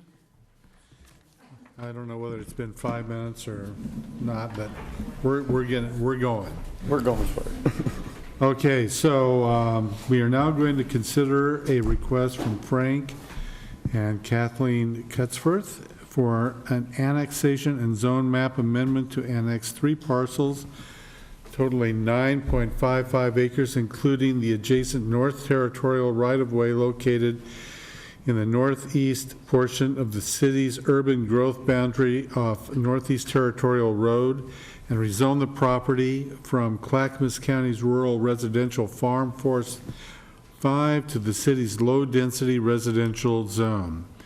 ANN 18-02/ZC 1802 Cutsworth. The matter presently before the hearing body requires a public hearing. All interested persons in attendance shall be heard on the matter. If you wish to testify on this matter, please fill out the public testimony card and give to the recording secretary. At the appropriate time, when your name is called, please step forward to the microphone, state your name, address, and interest in the matter. For longer presentations, proponents and opponents may buy time from one another. In so doing, those either in favor or opposed may allocate their time to a spokesperson who will represent the entire group. You may be limited by time for your presentation. Generally, the applicant will have a total of 15 minutes to speak. The proponents will be given 5 minutes each. The opponents will be given 5 minutes each, and those thought to be neutral on the matter will be given 5 minutes each. The applicant will then have 10 minutes for rebuttal. All questions must be directed through the chair. Any evidence to be considered must be submitted to the hearing body for public access and to become a part of the record. All written testimony received both for and against prior to the hearing shall be summarized by staff and presented briefly to the hearing body during the staff report. Testimony and evidence must be directed toward the applicable review criteria contained as indicated in the staff report, the comprehensive plan, or the applicable land use regulations which the person believes to apply to the decision. Failure to raise an issue accompanied by statements or evidence sufficient to afford the decision maker and the parties an opportunity to respond to the issue may preclude appeal to the Land Use Board of Appeals based on that issue. Failure of the applicant to raise constitutional or other issues relating to proposed conditions of approval with sufficient specificity to allow the local government to respond to the issue may preclude an action for damages in circuit court. Everyone present is encouraged to testify, even if it is only to concur with previous testimony. At this time, I would ask that any member of the hearing body who has a conflict of interest to please indicate the nature and extent of the conflict and whether you intend to participate in or abstain from hearing the present matter. I really like the Cutsworth donuts, but I plan on participating because that won't affect my decision. Well, okay. I like the donuts too. Also, if any member of the hearing body has had any ex parte contact with anyone prior to this hearing, despite the donuts, including a visit to the site, please declare the nature and extent of such contact at this time. Okay. Does any member of the audience have any questions for any commissioner regarding conflict of interest or ex parte contact? Okay. The public hearing will be conducted as follows. Brian will give a staff report, then we will ask questions. I will open the hearing to the public. The applicant will have not more than 15 minutes. Proponents not more than 5 minutes. Opponents not more than 5 minutes. Neutral not more than 5 minutes. And rebuttal by the applicant not more than 10 minutes. That time will close the public testimony. We'll have questions and deliberation. No additional testimony unless allowed by the chair. A decision shall be made by the hearing body.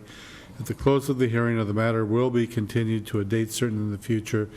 This will be the only notice of that date you will receive. Anybody have any questions? Okay. Brian. Okay, let's get started.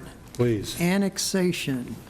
So this is located up on the near Highway 99E next to the railroad track that you see here in the slide, and this is Territorial Road. Crossing the railroad track, you get to this property adjacent to the railroad track, and the property is, I forget the name of the subdivision, Meadows, something or other subdivision adjacent to it here to the Vine Meadows. Yeah, there's the Vine Street.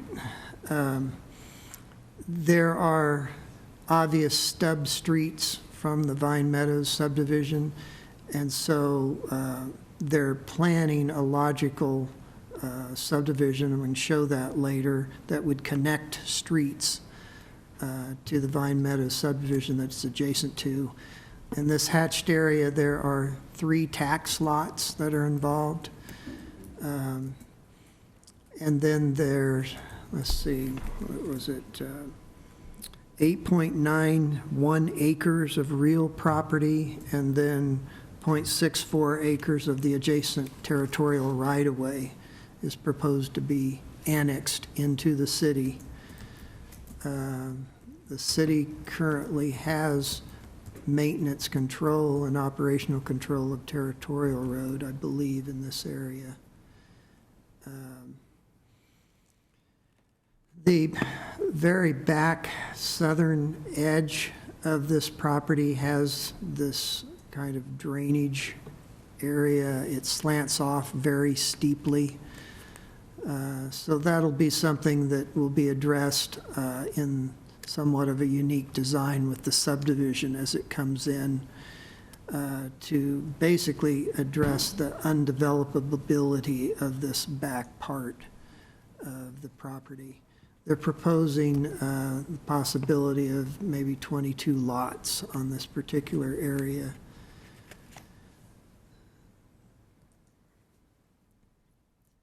As you could see before, from the railroad and highway out that direction is actually outside of the city limits, but otherwise it's pretty much surrounded by the city current time. This is the current idea of a subdivision showing Vine Street being extended into the 3 tax lots, forming a kind of loop street here with another street with Walnut Street coming through that's already there serving homes. So making a logical pattern of interconnected streets with the very, very short cul-de-sac here. Only thing unusual is trying to access the rest of the property up here that's being annexed. They have frontage on Territorial, but providing a connection for pedestrians to come out of this cul-de-sac and get over to Territorial Road without having to go all the way back around and come down Territorial to get to where they might be going. We thought that was a nice thought process. But in the back here, this is where they're trying to figure out a way to handle this steep drop-off and slope in the back. And the reason that it will be creative in how they end up handling that is the fact that we do have R1 zoning that is indicated with this annexation to be in accordance with the comprehensive plan land use designation for R1 when it's annexed. So it has a maximum 10,000 lot size requirement. So they're working on that aspect because some of these lots might end up being larger than that. So there's technique that they'll try to work on to address that particular issue.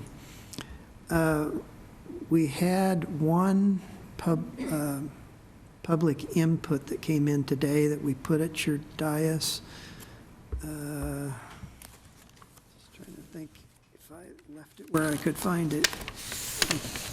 Yeah, this is it. It's from Lori Peterson. And Lori lives, looking at this map right here, she lives on this lot in Vine Meadows right up here.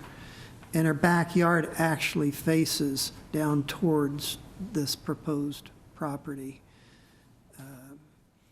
And when she looks out her back window, in this area right here, adjacent to Vine Meadows, but on the property being annexed. This is all trees in here right now. And her concern is that she understands that there's going to be an interconnected road, so some of the trees are going to be removed. She may not realize how many trees are going to be removed because there's also an east-west street as well going through the trees. And then after the streets are constructed, their intent is for a home at the corner here and a home on the other side where there's more trees, and there's not going to be hardly any way that they can develop those home sites without removing the trees. We don't have any laws in Canby that prohibit the removal of these trees. Certainly, many developers look at the possibility of trying to save when possible. So the only way I could see addressing her concern is in the very side or rear yard of these two lots here, they might be able to save a tree or two that wouldn't be in the footprint of a house. But I wanted to point out her letter to you and her concern, and that it's going to be very difficult to try to protect that forest canopy that's in that area right now, because it makes so much logical sense to connect the existing streets that were stubbed in anticipation of future development in this area. And so it makes sense that these two streets come in and interconnect in some fashion.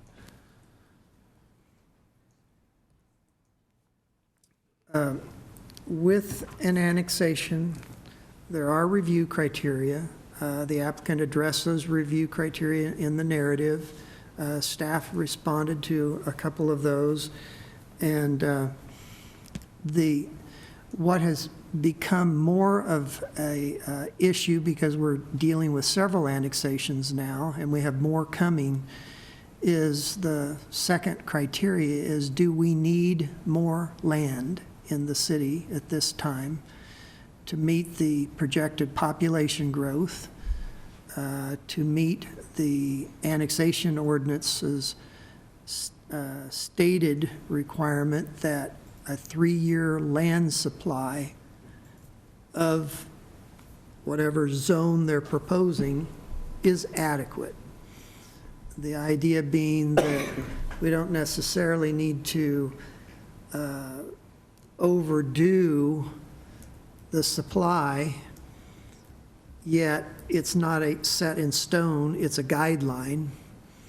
But we try to have an analysis by the applicants, and this particular one, Mr. Cutsfort's is represented by Mr. Sissel, and he's done an amazing job, if you looked at the staff report, in providing you information related, and this graph really shows it, in that not only did he give us a graph indicating where the projected lot inventory would be at quarter intervals through the next 3 years, he also divided it into without this annexation, which is the blue line, or with the Cutsfort's proposed annexation, where would our supply be by the height of the bar?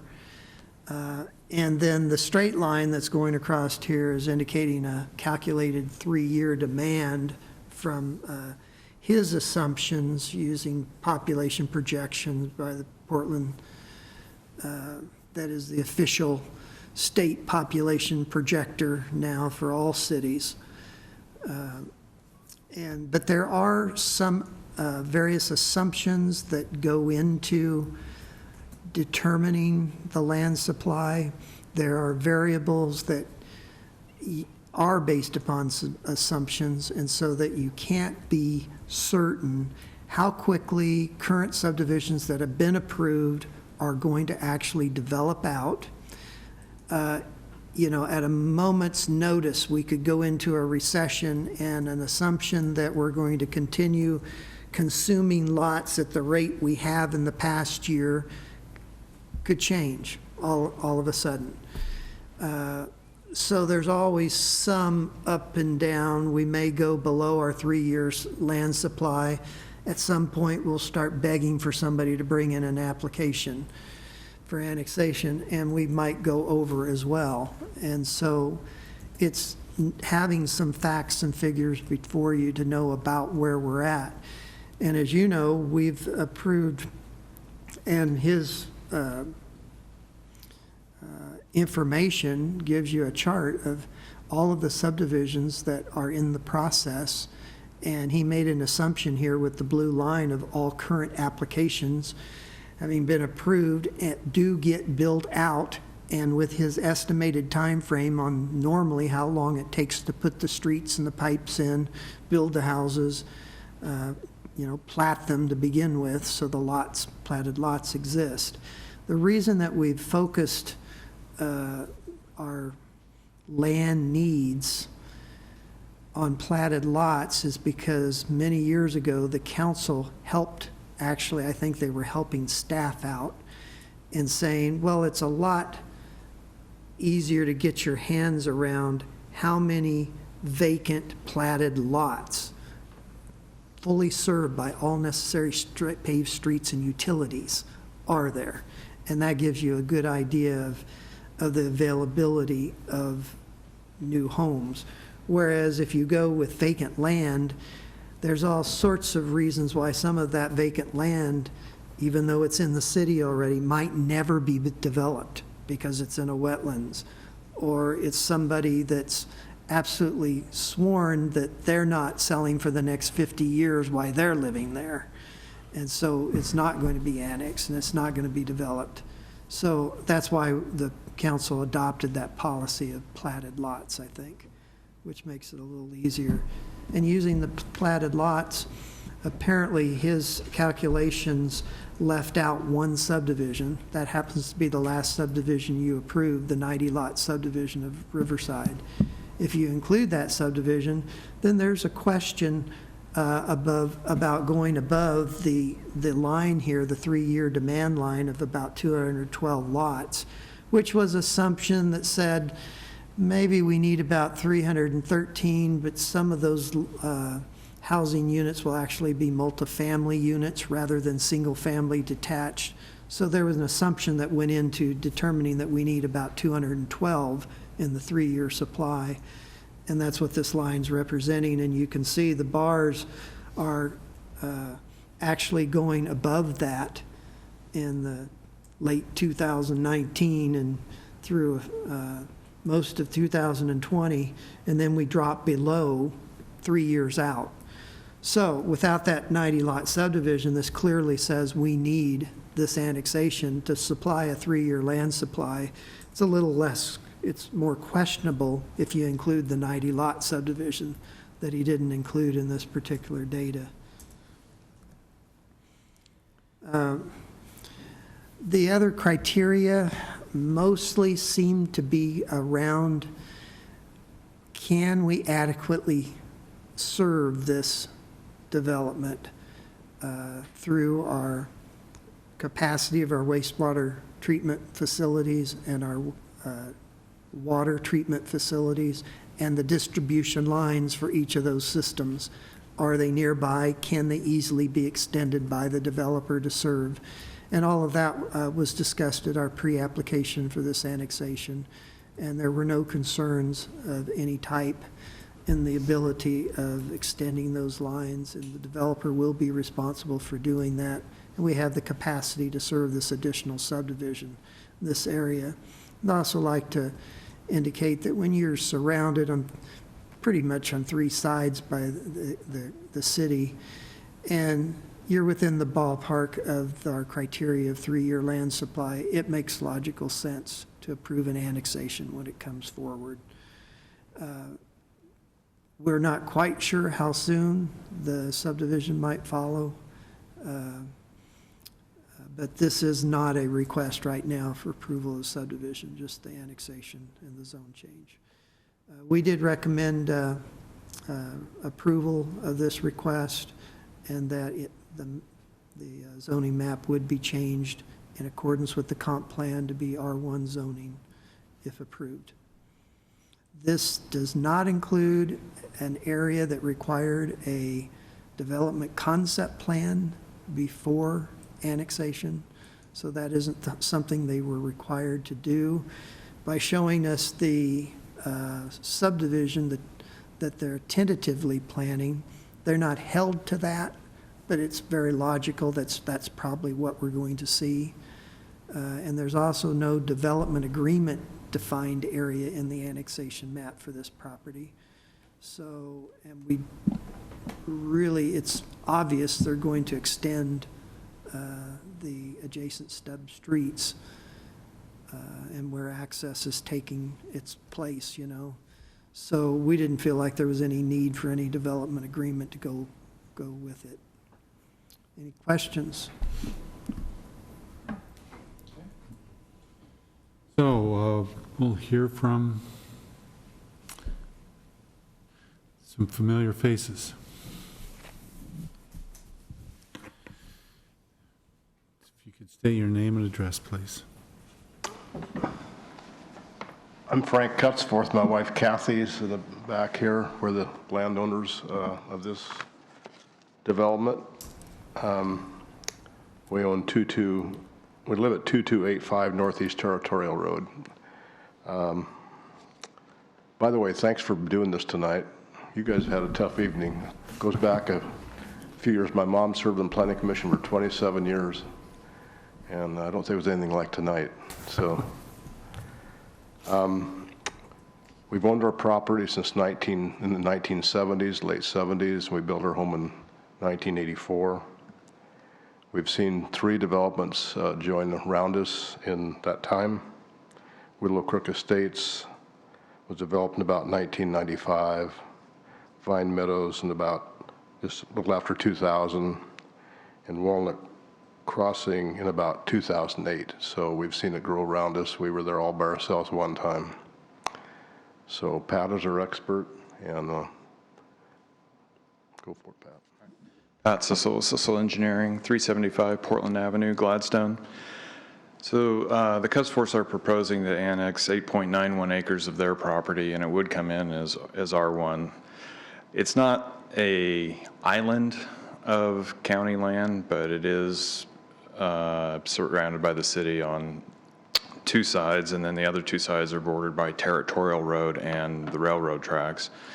And annexing this area, as you could see on the map that Brian showed earlier, it would kind of right angle off, square off this corner of the city of Canby.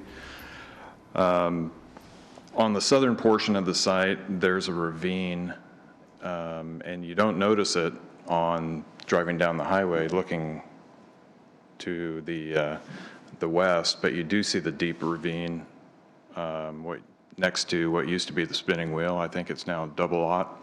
On the other side of the highway, there's that deep ravine.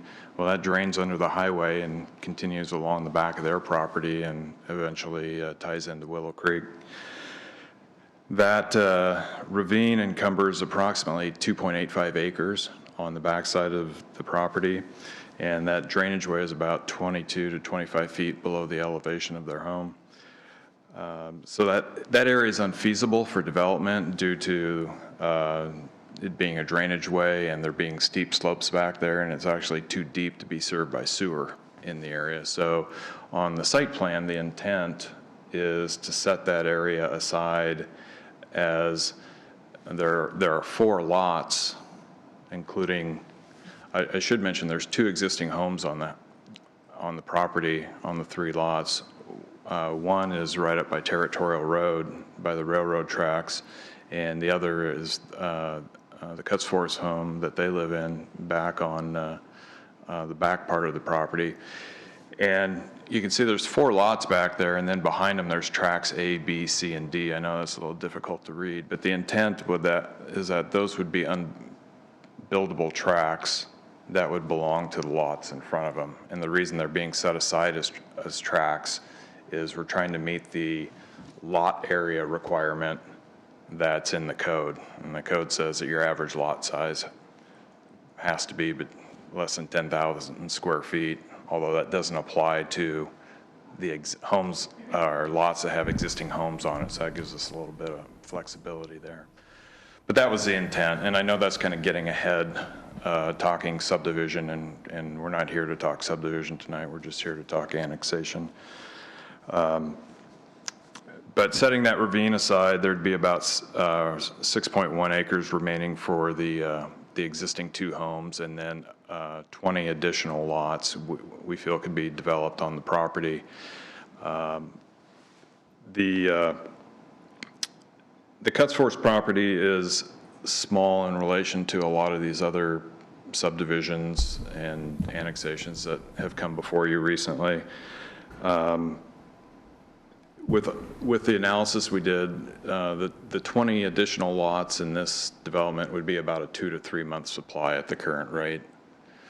And although that's, you know, as you mentioned earlier this evening, Chair Savory, that they all add up, they all have a cumulative effect. But from what we've been seeing over the last few years, a 20 lot subdivision is probably on the smaller end of things now. But we think the timing is right for this one. The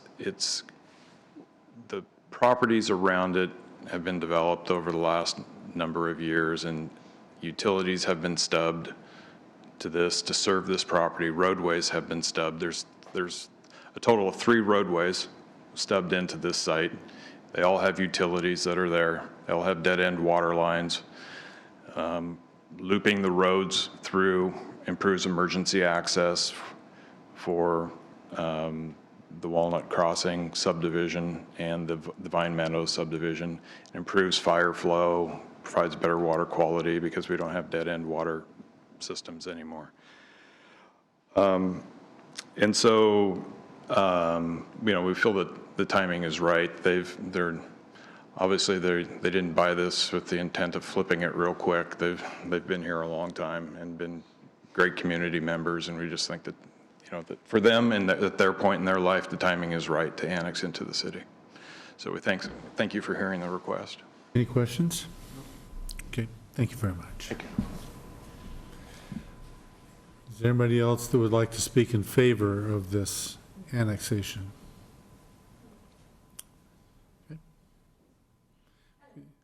Step forward, give us your name and address.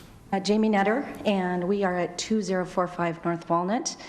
We are the Walnut Crossing, so off of North Walnut Street, we have 11 lots in that subdivision, and we also live there. So just wanted to speak in favor. We love the Cutsforths. Super happy that they've decided to go ahead and start developing this. I think it's a good plan for them. They've talked about it for a lot of years, and I know when we moved in there and did our subdivision, we knew that eventually that was probably something that was going to happen, so it wasn't the not in my neighborhood kind of a thing for all of our neighbors. But I think we've looked at the plan. I think it's a good plan, and I think that you know, the setup looks nice, and we're also developers and builders in the community, so we're pretty familiar with the plans, and so we're just speaking in favor and knowing that this is, I think, the next logical decision in that area. So, all right. Thanks. Any questions? Okay, thank you. Thanks. Clint, we've heard from you a lot this evening. Just a regular chatterbox. But you do have to give your name and address for the third time. So. Clint Coleman, 2114 North Vine Street. My wife and I live in Vine Meadows, and so right in the neighborhood. And we think it's a very well thought out plan, and I'm very impressed with Pat Sissel and his professionalism in his work. He does a really good job, and so I'm very much in favor of it. The only just general comment that I would make with regard to developments in general around the community, because there's so many developments that are affecting Territorial on the north side and then 13th, as we've heard, and oftentimes traffic studies are done. But one of the things I think could be really valuable is if in these traffic studies, and that might not even apply to this, if they could give some recommendations as to traffic calming, because one of the concerns that I have is if we look at North Territorial, for example, as North Redwood's development builds out, if you're on that North Redwood and you want to turn left onto Territorial, you know, I could see that becoming a problem in the future. Or up by us, North Vine, you know, there's another development scheduled right across the street, right across from Territorial. And so I just worry about, for pedestrians that are crossing territorial and cars that are turning out, I think traffic calming recommendations, I think, would be very welcome. But I'm very much in favor and think it's a great plan, and the Cuts Force are terrific people. Thank you. Questions? Thank you very much. Anybody else that would like to speak in favor of the project? Is there anybody that would like to speak against the project? Is there anybody that's out there that's neutral that would just like to chat? I think we've had all the chatting that we really need for this evening, so I'm going to close the public hearing. So, anybody would like to have some discussion or make a motion? I think it's a great subdivision. I'd rather see nice, well-planned subdivisions there. I think it's a great point you were making about the stubbed water. That's a huge deal, and then the fire access as well as far as safety goes. So I'm a proponent. Okay. So are you proposing that we approve this? I propose that we approve, I gotta get my numbers again. Annexation ANN 18-02, ZC 18-02 for approval. I second. All in favor, say aye. Aye. Opposed? Okay. Good deal.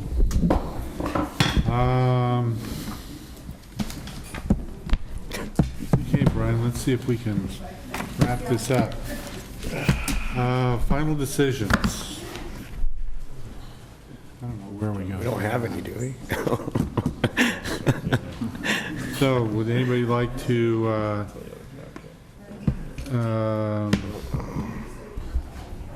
suggest,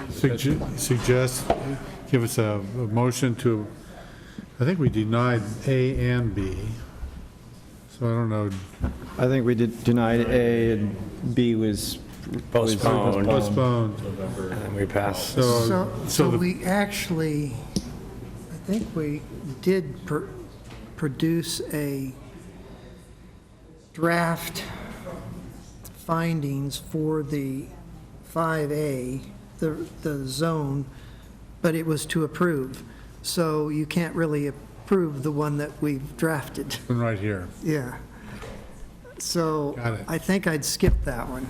I think you're right about that. And we'll have to come back at the next regular meeting, and you can approve a finding then that we can send to the council. So the only final decisions is this last one, correct? Well, I will make a motion to accept the final decisions in approving ANN 18-02, ZC 18-02 Cuts Forth.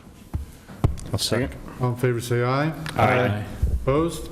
Okay. Any items of interest from you, Brian? Well, we've got the 3 future cases that we're working feverishly to try to get out this Friday for the next meeting. So North Pine annexation and zone change. I think that one may be for about 40-some lots. It is completely an island within the city. And then we have conditional use for the Marquis Memory Care, Marquis Memory Care as part of Hope Village campus.